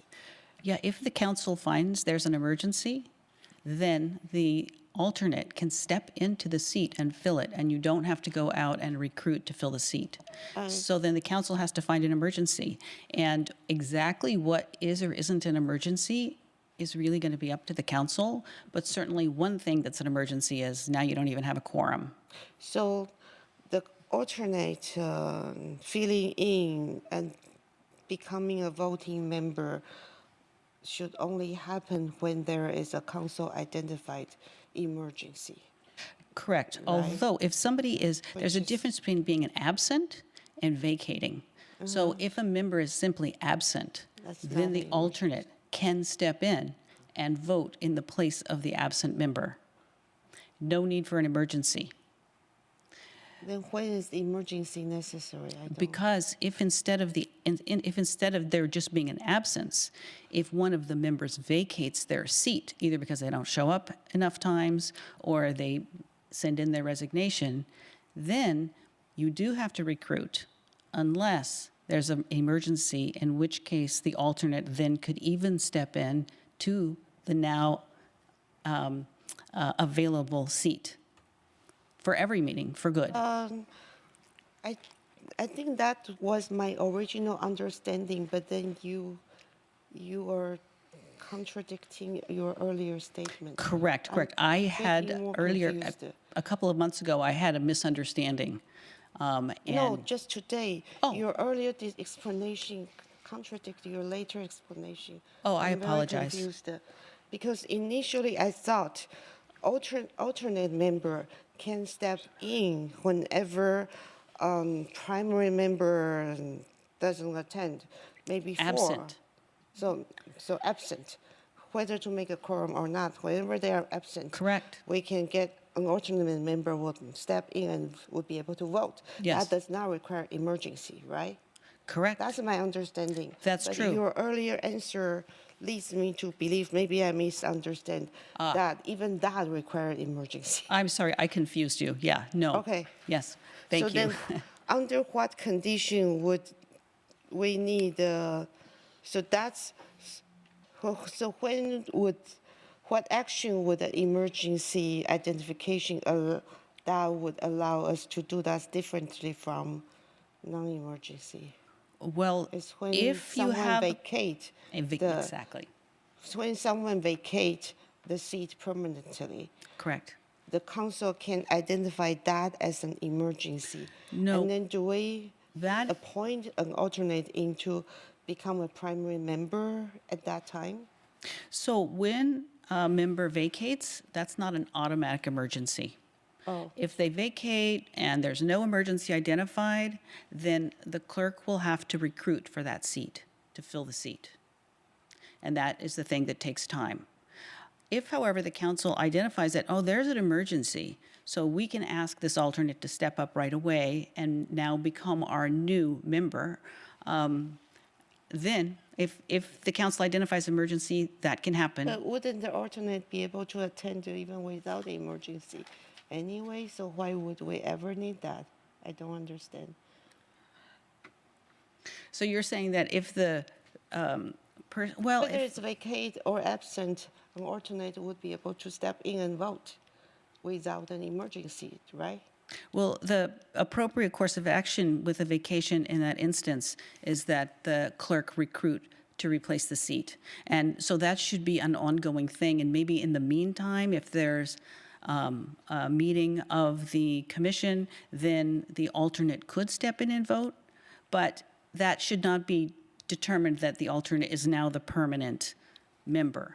Instead, you should be recruiting, if there's no emergency, to replace the absence, to replace the vacancy. If I can offer a point of information, it's actually a requirement of the MADI Act. It has a whole series of requirements for how you conduct recruitment and the period that it should last and what triggers it, and the vacancy would trigger it. Yeah, so I understand that vacancy have to trigger the recruitment. I just want to interject here a minute. yeah, okay. So this question's gone on for a bit. It seems as we would probably need a little bit of data to understand how many times there's been a lack of quorum that resulted in a meeting cancellation. Usually those meetings just get rescheduled if someone is unable to, if too many people are unable to attend. So I would want a little bit of information about that. And it seems like the real problem that we've had in the past year is that we had permanent vacations resulting in the recruitments, and we were wishing that we could just take an alternate and plug them in. And why is it that we can't do that? That was a practice we used to do. The reason that you can't is, as Councilmember Fruin identified, the MADI Act requires that you recruit because they want to make sure that people in the community have the opportunity to serve the city. Okay, so I'm not sure, before we go out for public comment and deliberate on this one, I'm not really sure what putting someone through the Form 700 and having them as an alternate, what that really gains us if the problem that we're trying to solve is the permanent vacation issue. And Councilmember Wong, you've been waiting. Can I simplify this? It's up to us, right? You either have people that are bench warmers that can jump in when they need to, or you have people in reserve. Right, and that's pretty much the way it works. And so if you are afraid that you're not going to make quorum and you've got bench warmers who have already filed the 700, they can pop in, then they can vote as they need to. You almost have like a shadow council, shadow commission, shadow committee, right? If that's what you want, right? And otherwise, you follow the MADI Act for everything else, for a vacation or for someone that's left. So do you want bench warmers or not is the question. Okay, and so that goes back to the issue of data on how many of these meetings didn't have quorum because you just reschedule it. The liaison goes out and asks if people are able to make it, and they have a reminder, and they just, it's been pretty flexible. So perhaps the clerks have more insight on that about having to cancel due to lack of quorum. Clerk. To my knowledge, that's rare when the commissions have to cancel due to lack of quorum. The commission liaisons do reach out to the commissioners in advance, and the commissions usually set their meeting schedule in the beginning of the year as well, so they're informed on their regular meeting schedule. Okay, thank you. By the way, going back to the item 1 on the nepotism restrictions, I think the issue was the question of, what do we think about having 2 family members serving on 2 different commissions? So there were two parts, one person serving on 2, and then 2 family members. Do we feel that has too much familial control, or do we feel that it's not spreading the benefits of being on a commission for multiple people within the community? And to this one, I would not include the youth on the teen commission, and I want to clarify for a member of the public that we are not in control of the youth activity board or youth volunteers. That is related to staff. But to the question of having teen commissions, having a parent and a child that's on a teen commission. I'd like to hear from the other council members. I think that's great role modeling by the parent, and then their child is now becoming civically engaged, and that I see as a good thing and not something that we want to discourage. And it could be a route into public service that, if we were to prohibit that, it could snuff out some interest that we're going to lose out on in the future. So, pardon me for getting into a bit of deliberations there. Okay, I see Councilmember Wong, your hand is still raised. I think it's going to be a preference. I mean, I can argue this both ways. Why should a family member be punished for having someone that's already serving and not be able to participate versus how do we prevent blocks and coalitions of individuals from gaining too much power? So I think that's the question that's at hand. Indeed. Vice Mayor? So then go for the other one, the commissioner autonomy one. My question is as a council member, when I speak in my official capacity as a council member, I don't always represent the majority of the council. I represent myself, but still in my official capacity. So I do wonder, why are we not, even in official capacity, why are we forcing everyone to represent only the majority? I think it's not a matter of whether they are in their official capacity or not. If they are saying, I'm representing the commission, of course, they should represent the majority. But if they are representing themselves as a planning commissioner, they, of course, can represent a minority point of view.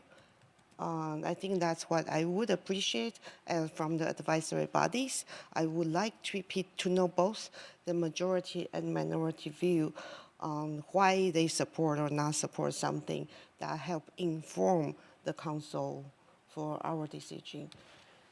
So that's why I think whether official capacity or not, I think they should speak their mind. Yeah. Thank you. Councilmember Fruin. Yeah, to that point, I think that maybe we're just getting a little too pedantic on the expression official capacity. To me, official capacity means that you are attempting to represent the commission itself. So as long as there is some sort of disclaimer that you are not representing the opinion of the commission, you're representing the opinion of yourself, I think that's perfectly fine, and you should be allowed to reflect on, you know, what happened at the commission. I think our rules already allow for that, so I don't know that we need to change any of this. Councilmember Mohan? Yeah, I wanted to go back to the nepotism item. I don't think we've had, or at least currently we have two family members serving on two different commissions, and I would have a concern with a family member being appointed to one commission and a child being appointed to a teen commission, because I understand the role model aspect of it and so on, but we have lots and lots of applicants for the teen commission, and as you know, Mayor, it's just an impossible situation to pick the most qualified or who we perceive as the most qualified. So I'm not sure we should get the relative of a commission member the additional advantage of getting on the commission. Pardon, may I ask a question, Councilmember Mohan? So are you not wanting to see a commissioner, like parent, also have a child on the teen commission, but is it okay for two adults in the same family to be on separate commissions? I think both are. None of it? Yeah, Okay. neither. There's zero nepotism. Neither. Okay, good. That's good to know. Thank you. Okay, did anyone want to tackle the committees versus commissions item? And I do have a comment about the attendance, because I have seen that where the regular meetings were switched to special meetings, and then there were significant absences on the special meetings. And so that was particularly frustrating, especially when, and we were serving together, that some of those meetings you're down to 3 people, and you really want to hear from particularly the members of the public who are experts in a particular field. Going back to committees, and I don't know personally how to fix that bit of policy. So anyone on commissions and committees and their characteristics? Not seeing any hands raised on that one. Okay, so, Vice Mayor? So regarding the number 3, the attendance requirement, I think a possible solution is to allow maybe each commission to adopt an annual schedule of that include X number of regular meetings, and then so that the commissioners commit in the beginning of the year, and they know that schedule ahead of time. These are the regular meetings, even if they they don't always be the exact schedule that's identified in the Muni Code, but they adopt a schedule. Then that adopted schedule is what we are using for the 25% requirement. That way we won't have the situation where the number of regular meeting is even less than the total number that's required by the municipal code. Yeah, so that's a potential way. Vice Mayor, may I ask a question about that? Are you suggesting that the schedule of regular meetings that's set at the beginning of the year, those dates then later can shift around and still be Just, regular meetings? It's kind of like a council, we adopt our calendar in December, and some of the dates are moved around because of holidays. And in case there, supposedly they shouldn't be changed, but in case there is really a need to change, the entire commission adopt the calendar, a revised calendar again. Of the regular meetings? Yeah.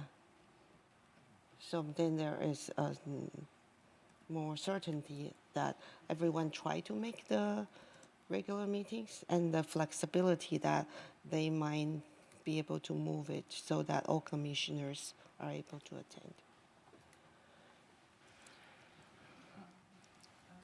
First, Councilmember Mohan, your hand's raised. Yeah, my understanding, just based on the experience with the audit committee, I think the staff makes every effort to make sure that we come up with a date that where we don't have a quorum problem. So there is some flexibility in the committees as well. So I'm not sure. But then there is still the issue that some people didn't make a lot of the meetings. Right. They miss a lot of the special meetings. And so there is that issue. Right. Is There was an attendance issue, but not really a quorum issue. Not quorum. I'm thinking about how we count attendance.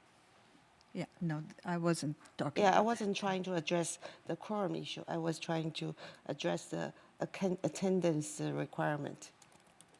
That might be easier to have a fair attendance requirement. that. Yeah, And just a I was proposal. talking about the quorum issues. Yeah. You're on 2 different topics. Mayor, if I may, just on the topic of setting a calendar for each of the committee and commissions, I just want to double check either with Floy or the clerk's team. They do that currently, and the schedule is also set in the code for each of them. So are we asking for anything different?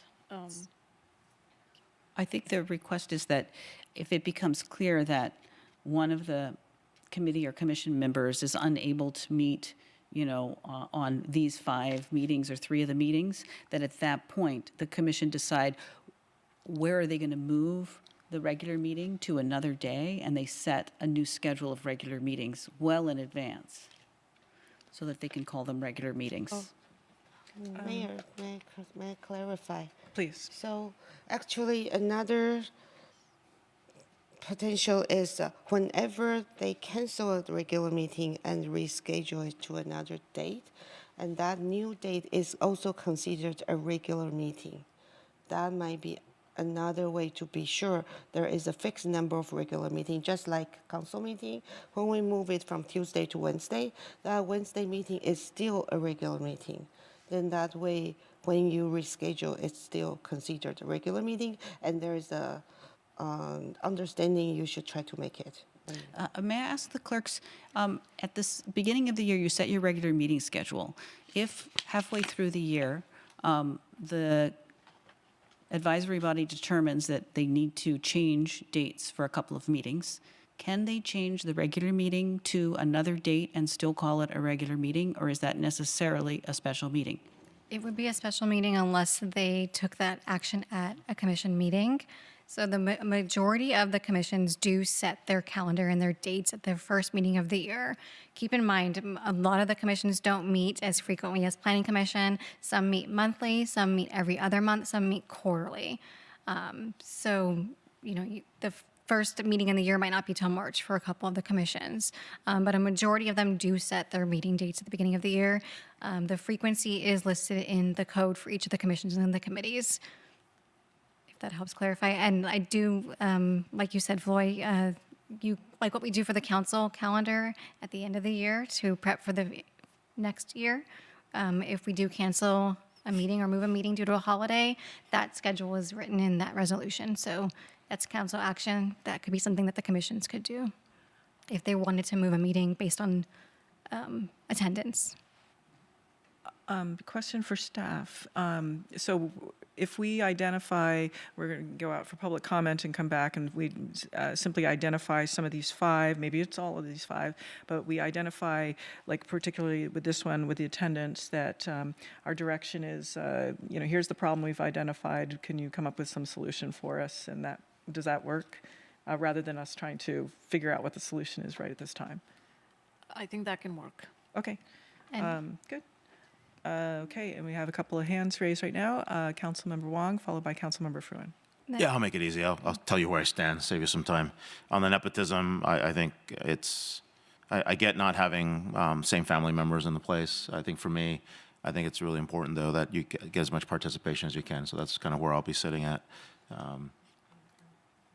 Can you clarify what that means exactly? The reason, if you actually have a low turnout and low interest in commissions, what happens if, you can't get enough people out? And so it may be better to have a family member or someone else that to participate there rather than have no one. We happen to have the luxury of lots of people wanting to participate, and we've never faced that problem. So I think that's one to look at for that. For vacancies and appointing alternates, I think what we have today is fine. I wouldn't change it. For harmonizing attendance requirements, my only thing is if you change a regular meeting and move the date, that's a special meeting in my mind.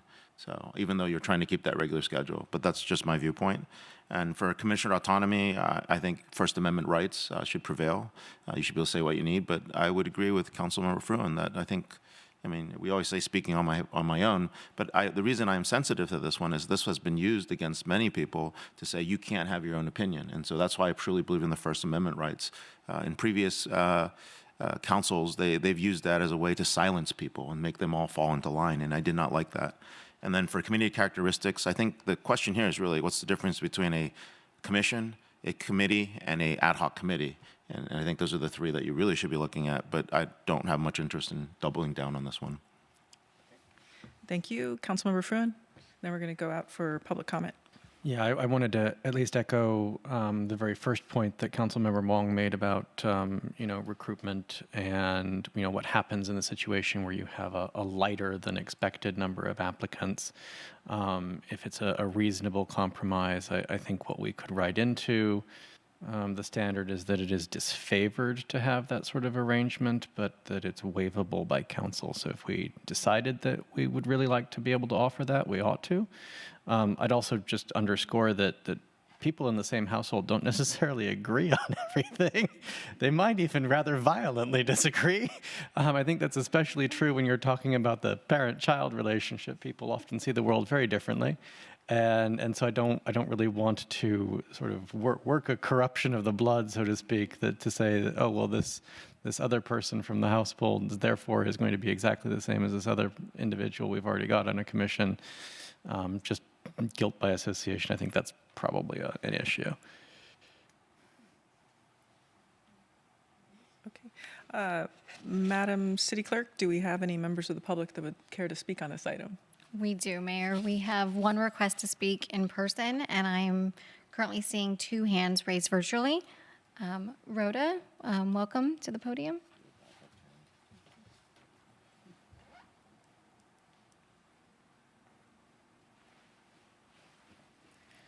Hi, good evening. It's interesting to hear these issues being brought up.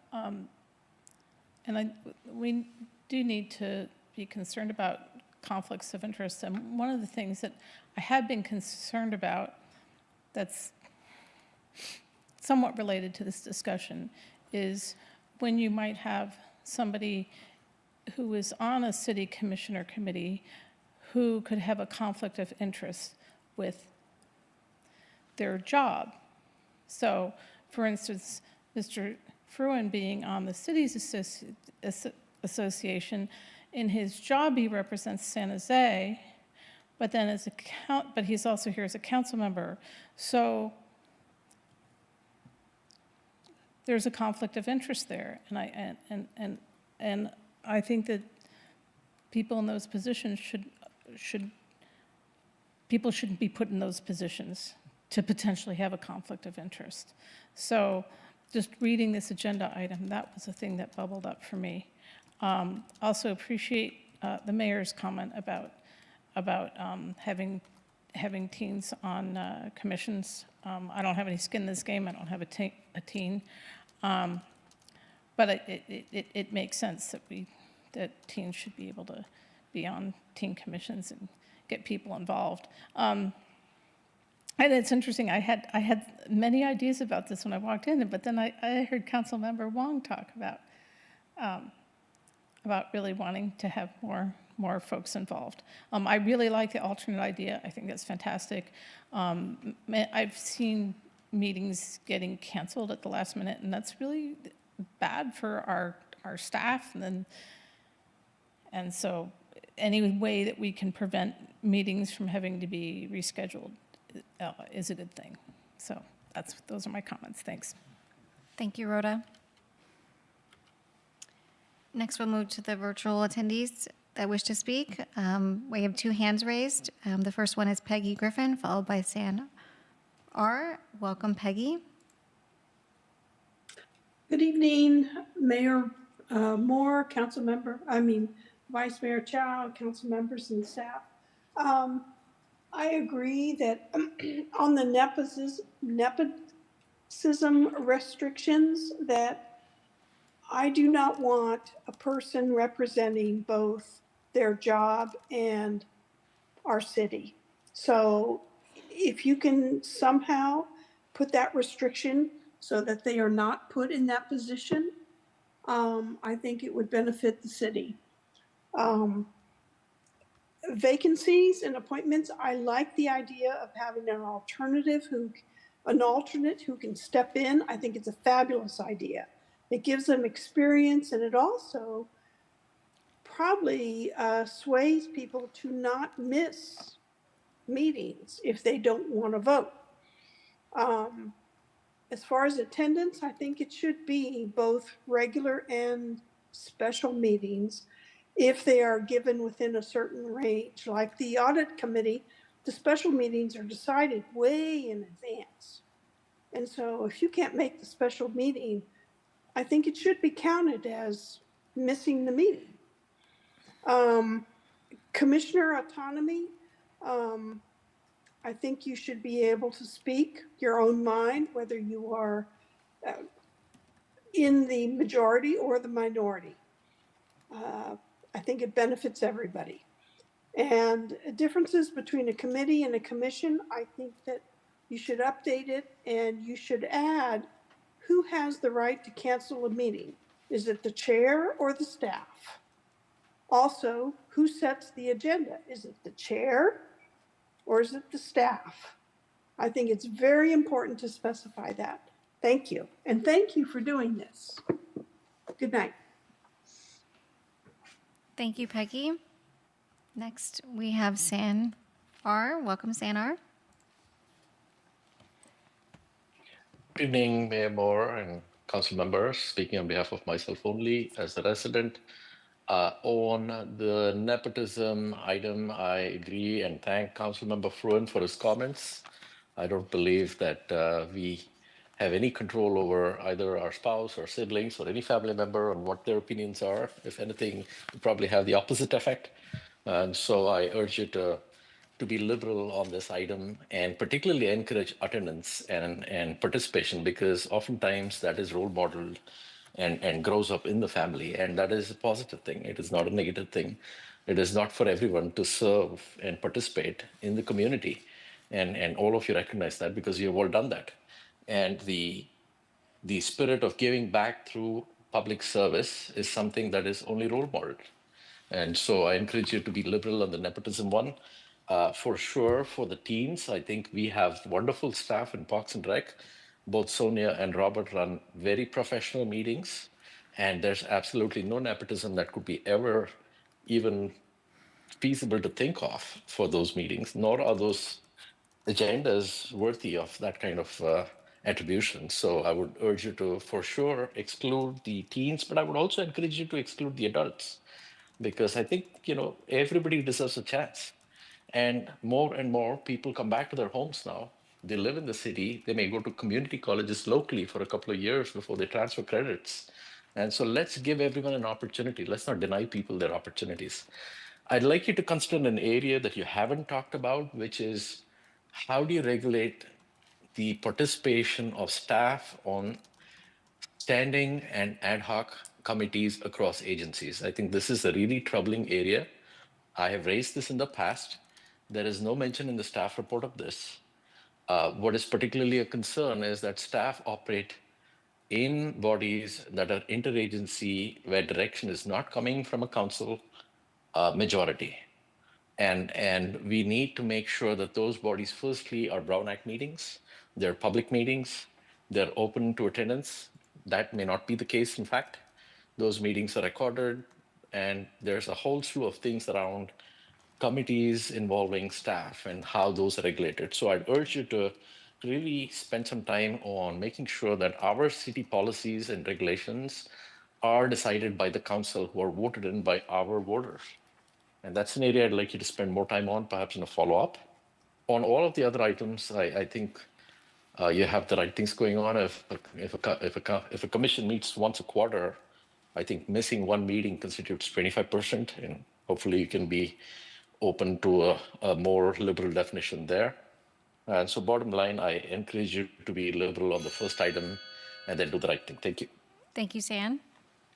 Mayor, that concludes our request to speak on this item.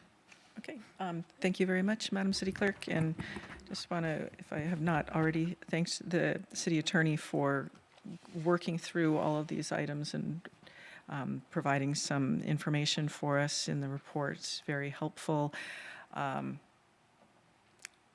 just want to go through, if we could, each item one by one and get a sense for where we stand on this. I feel like the first item with the family nepotism that we're, I believe I've got Councilmember Fruin and Wong are not favoring having that limitation. I believe Councilmember Mohan preferred to not have the nepotism. I fell in part way with it, with the feeling that the teen getting involved in civics was a virtue to allow that, to have a parent and teen, whereas with the adults, I was not so much leaning that way, but I don't know clearly how the Vice Mayor views the item. Yes, please. Okay. So for this, I think it's not really a matter of whether they think alike or not. It's a matter of we want to hear from different region of the city, but when you live in the same household, your circle of friends tend to be similar. So that's And also, I like the Councilmember Mohan's comment that we have so many applicants in 14 commission. So a council member, it's great that their children are interested, but it's true. Should we give people who actually don't have any relation, who are interested in better opportunity? But I also am swayed by Councilmember Foreign, who said that maybe we should say we discourage that, but it's waivable by council because sometimes we do not have enough applicant like the hotel representative, right? As when we may need that. So I think maybe we could adopt something that says we discourage people who are from the same household, but then we allow the council to waive that when we, after an interview, that we might do something different intentionally. Yeah. But Okay. then I do want to address whether we allow the same person to serve on 2 commissions or not. So maybe that's also like waivable by council, but discouraged. I think that's part of the, thank you, Vice Mayor. I think that's part of it. I think, I believe the word was disfavored. So let's separate it into 2 parts, where you've got 2 family members. Can we accept the recommendation that we direct staff to look into language that this is disfavored? Is that acceptable? Okay, given the way our kind of straw poll is going here. Okay, so we're good with that. The second part is that having one individual serving on 2 commissions, do we want to do this kind of as a straw poll? Are we willing to accept that, or is this something that's disfavored unless waived by council? I think that since it's generally been our practice to not appoint somebody to 2 commissions, that the disfavored but waivable is probably a good model to follow. Anyone else want to weigh in on that? We can go down the line, Vice Mayor.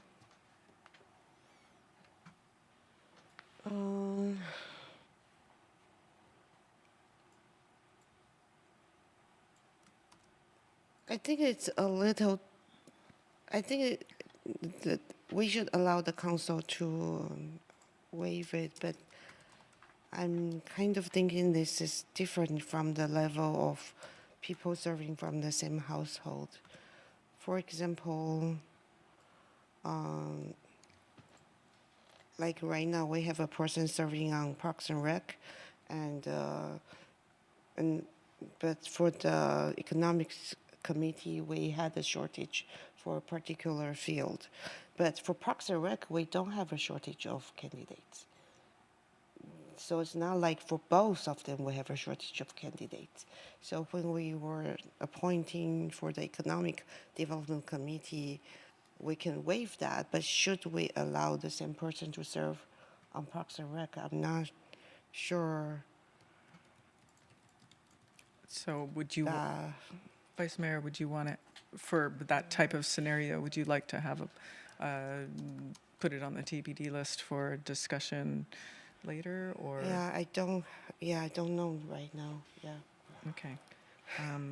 So I would like to know more about that, for how long the term is for the Economic Development Committee and how much longer for the Parks and Rec. It was a short term, so So is it? the 2-year. It's 2 years, and okay. Okay, so given that, yeah, we will consider whether or not to put it on a TBD for discussion, considering it's a short term.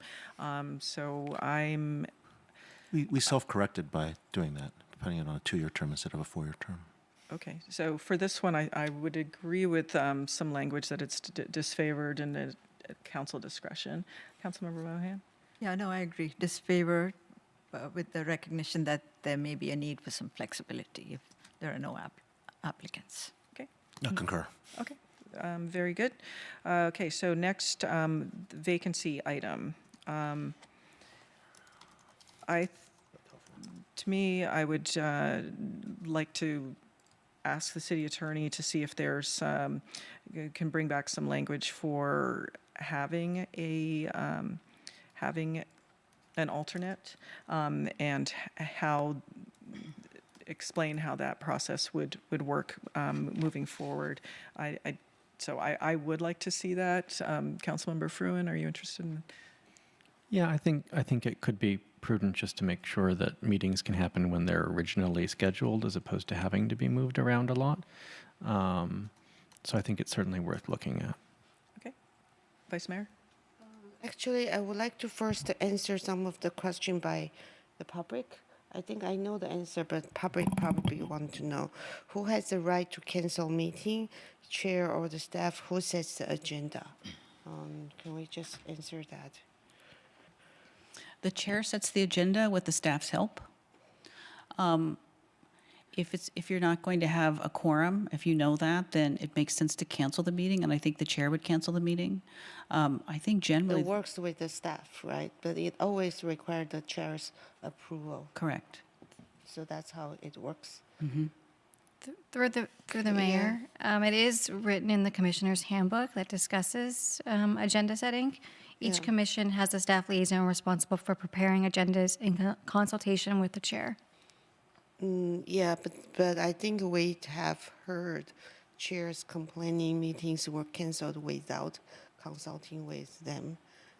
But so the chair doesn't have the final say in terms of just consulting. But Correct. The language is consulting in the commissioner's handbook. okay. Then I think there was a question of should we consider both regular and special meeting in the attendance requirement? I just want to find out, would that be a hard thing to do with how things work? Okay, well, let's jump to that when we get to that, because I'm trying to see if we've got an agreement Alternate. on vacancy, yes, on vacancies and alternates, and having the city attorney provide us with some language on having the alternates in order to fill these meetings where you might not have quorum, and that we only go out for the recruitment if there's a permanent vacation. I think there's pros and cons for that. I don't feel strongly either way. Okay, and I'm in support of it. Councilmember Of Mohan? alternate? Or, Yes, so not change, to have an to alternate. allow Yeah. alternate. Okay. I'm okay with the city attorney coming back with information. I have no strong preference. Okay, so I think that's direction there. Okay, next is updating the attendance. I kind of like the idea of doing the regular schedule at the start of the year. And if they've moved the meetings, I'm not sure how to word it, but if everybody's agreed upon it on the start of the year, and there's, 4 or 5 meetings for a certain committee, then they need to make every effort possible. But if you do have the alternate in place, then you've got it covered too. So, Councilmember Fruin? I think I've weighed in on this one, so yeah. But if you have the alternate place in place, that does not solve the problem of attendance requirement, because for a particular member, they will still be missing the regular meeting, or actually, especially since if we adopt the alternate thing, that means we likely will not reschedule a meeting to ensure we have quorum. Then it's more likely people would miss a regular meeting because they couldn't make it. Then should we? So I think that the attendance requirement will be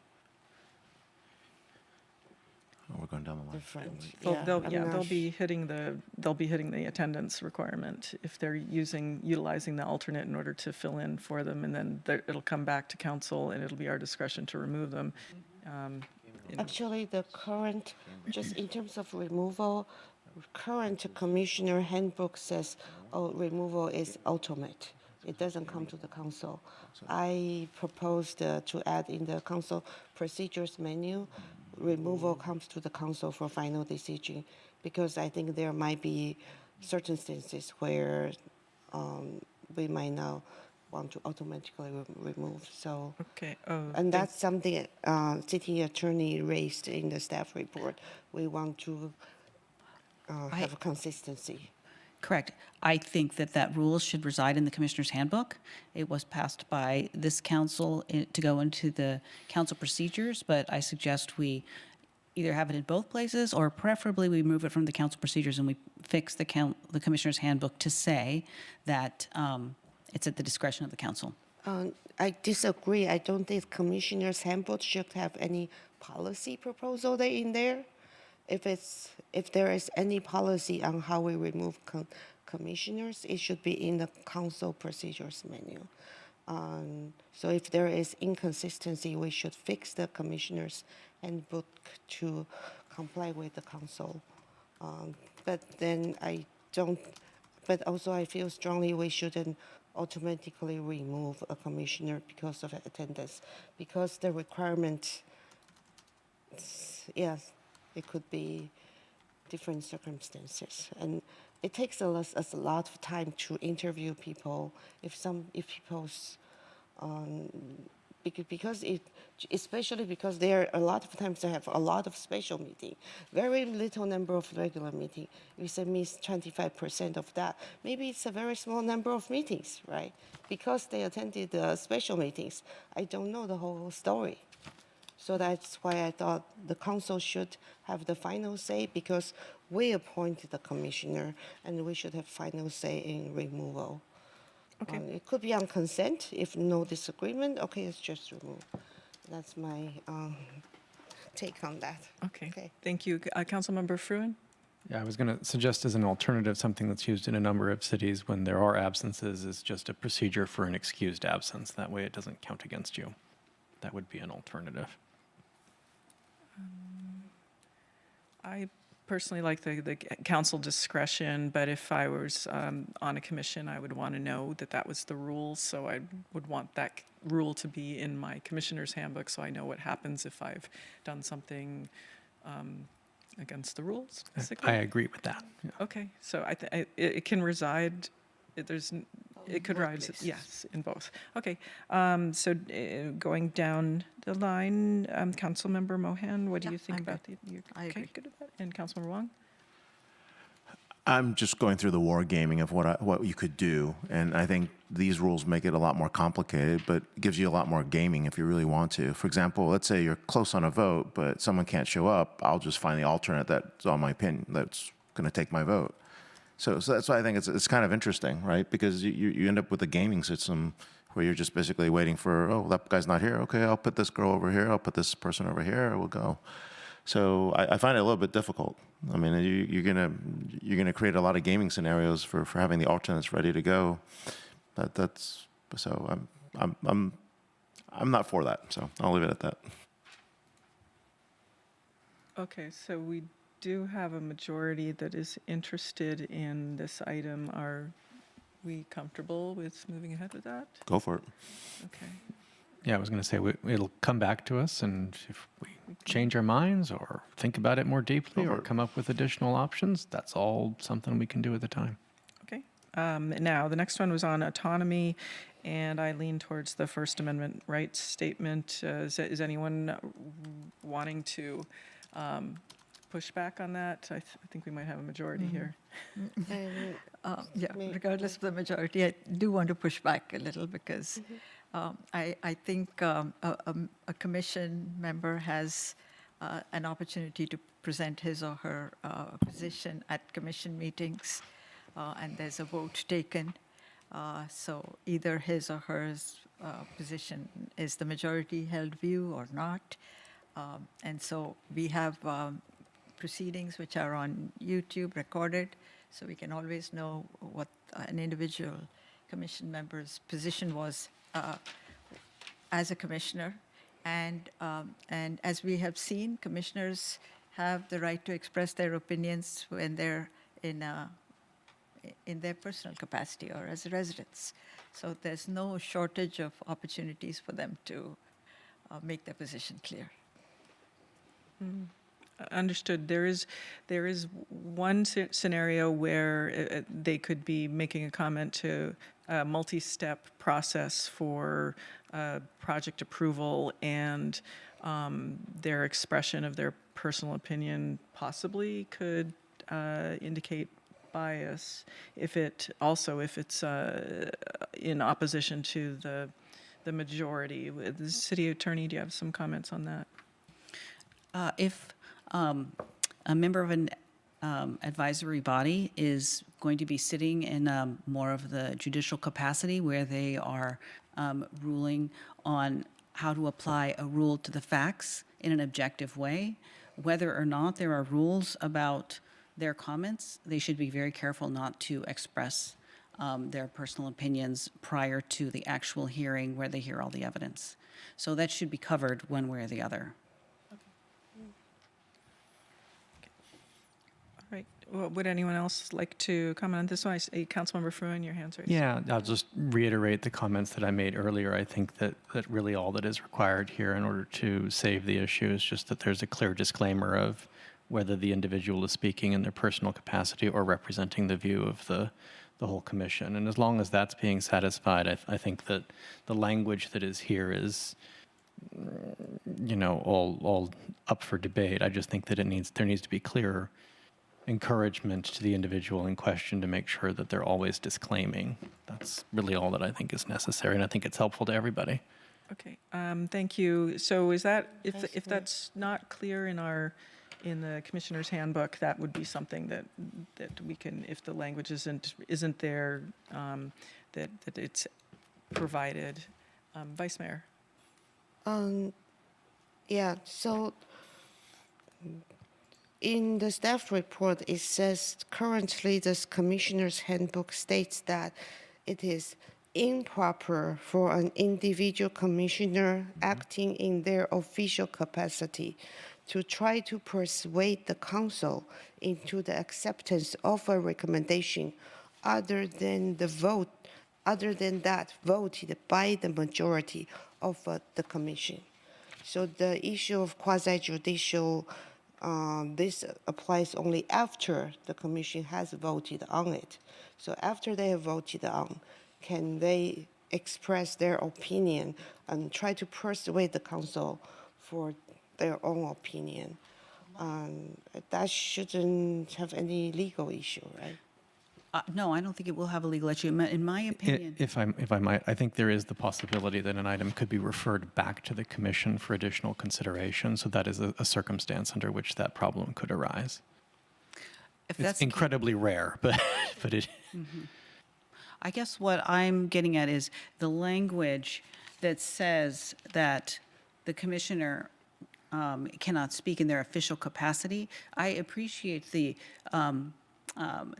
detail that the vice mayor suggested, which is you can say, yes, I'm a commissioner and I believe this without speaking on behalf of the whole commission. And I feel like the language is ambiguous as to whether in that instance you're articulating you're speaking in your official capacity or not. Does that make sense? I think this is especially about, should you try to persuade the council or not? I think they should try to persuade the council, and with their reasons why they are. I think it's especially if you are in the minority, you should speak up, because otherwise the council might only. Because staff report a lot of times only state the majority opinion. So I would propose let's just strike the whole sentence. It wasn't there in the commissioner's handbook. I don't know how it was added there. I didn't like it when we adopted it at the time. I would propose that we just strike the whole sentence. I don't see what's the point of having that there at all. If they want to persuade us, go ahead. I would suggest the language as it currently is written, and I have no opinion whether we should stick with the language or not stick with the language, but I would say that the language would provide the opportunity for the commissioner to speak their mind, just not in their official. But it would discourage them if that's in there. It might, yes. Yeah. and people will get confused and try to not do anything. And people tend to do that. So I think let's just strike it. Through the mayor, if I might, again, I think that the easy solution there is just to change the language so that it doesn't say in their official capacity to speak more to instead the question of whether they purport to speak on behalf of the commission or on behalf of themselves. And as long as that disclaimer is being made, I don't think there's really any problem. And that seems to be the practice that just about everybody uses. Thank you, Councilmember Fruin. That's a disclaimer that I like. Can you accept that? What exactly? That if we have a commissioner who is lobbying us, let's say, on a particular topic, especially something that has been considered by that specific commission, that they at least disclaim that they are purporting to speak on behalf of the commission unless they're authorized to do so. So they'll do what they usually do, which is to say, I am so-and-so, I am a member of the such and such commission, I'm speaking today on my own behalf, and that should be more than sufficient. Through the But mayor. they already do that. I don't see there is any need to have this whole sentence in there. Councilmember Wong. Through the mayor, I would actually agree that in general, Councilmember Fruin is correct. But having been on the other side of this, where a former city attorney and a former city manager and a former mayor have used what was written in that language to impede my First Amendment rights, I would say I would strike this as Vice Mayor Chow suggests. Mayor. Hold on. Councilmember Wong, I have been told that the opinion has been made. I cannot say anything. I cannot make that make my opinion known, even if I'm declaring it as my own opinion, and that I need to fall in line. And that language, as written there, gives someone who might not interpret it the way that our current city attorney is reading it more power to be able to make that statement and use that as a threat. okay, what about the language that you, just something that you're going to give a disclaimer that you're indicating that you are not representing the whole, if it were the Planning Commission. I'm here representing my own views on this matter and not those of the entire Planning Commission, which, side note, they all, 3 of them voted against it. I am in the minority vote, which is, if that was what was going on. Been there. Yeah, but just to acknowledge that, because otherwise, for the commissioners who voted in the opposite way on whatever matter, they now have, if it were the chair, they now have the chair showing up to the council and advocating for something that the group didn't, and I don't think that that's particularly fair. So just simply indicate. You're asking for full disclosure of the vote at the time before they make something? I'm just saying that you just say, I'm here representing myself only. We can do that, but I'd agree with the vice mayor that we should just remove that language in the handbook, is what I'm trying to say. I would want to know if the chair's showing up at the council, and if there's been a vote that is against what that chair wanted, and that the chair comes and says something to us, and they don't disclose anything, I feel as though I'm being misled by that chair. Because they're going to come and advocate for or against an item when their public discussion didn't support what they're advocating for. So to me, I would want to know so I don't, like I said, feel misled about an issue. I think it's more fair and honest. No, we're going with what's written here, and it says. I would strike that and just say that when you go in your. That's what we're saying. That what's written here is like horrid. Right. I agree. I think we're probably arguing on to the same point. Do you believe that the individual should disclose? Agree, they should disclose, but I'm saying like this, what's written in the handbook is bad. This is what was put on the agenda item. That's why I'm looking at that. I think we should rewrite this. Yes. And focus on the required disclosure versus, not being allowed to speak. I think we are in agreement. I think we're in agreement, but saying it differently. Yeah. Yes, we're in agreement. Thank Okay, you. that's good with the 5. But isn't that what the language says? It says currently the commissioner's handbook states that it is improper for an individual commissioner acting in their official capacity to try to persuade the council into the acceptance of a recommendation other than that voted by the majority of the commission. So we're saying that's No, what- different. It's a little, Very different. it's got a little bit of an edge to Very it where different. it's not the same. Very different. It's very different. Yeah, I've been on the other end. I'll tell you, it's very because, different. So I would propose we strike this sentence, but then we state positively that when any individual commissioner speaks representing the entire commission at the council meeting, they should only state the majority opinion. Is that? I suggest the city attorney come back with language for Okay. this item, and that we move on to item 5, the Okay. committees versus commissions. If anyone has any thoughts on this last one, if there's something that they feel that needs to be altered on it, I'm pretty ambivalent on the item. Anyone have any? Super low priority on my end. Okay. Yeah, we don't have anything written. What's difference between commission or committee? But do we need to? I don't know. If the city attorney feels strongly that we need to define these items at this time? I don't. These came from just conversations generally with council members, and that was one that had been brought up, and out of the desire to be complete, I included it at the end. Okay. But it might be helpful for members of the public, but because from time to time, I think people are confused why we have two. Yeah. I think to move it forward, we're going to need some more justification and some ideas, and maybe throughout this year, something will come up, and we'll have some thoughts on that. I mean, through the mayor, I mean, there are differences as to the frequency of the meeting, whether decision-making body or advisory body, like what the results are. So I think that's why there are 3 distinct items. But if you really want to create different rules for 3 distinct items between a standing committee, commission, and an ad hoc committee, I mean, that's going to require a lot more work. I have no appetite for that. Mayor, Yes.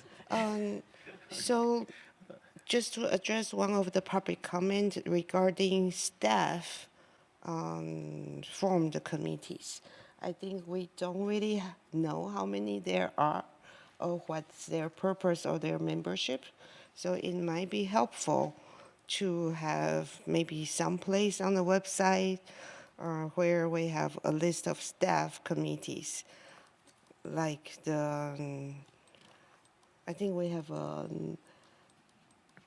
homeless task force, for example, and there is some task force being formed through the Backpack Commission. We have Safe Route to School Committee.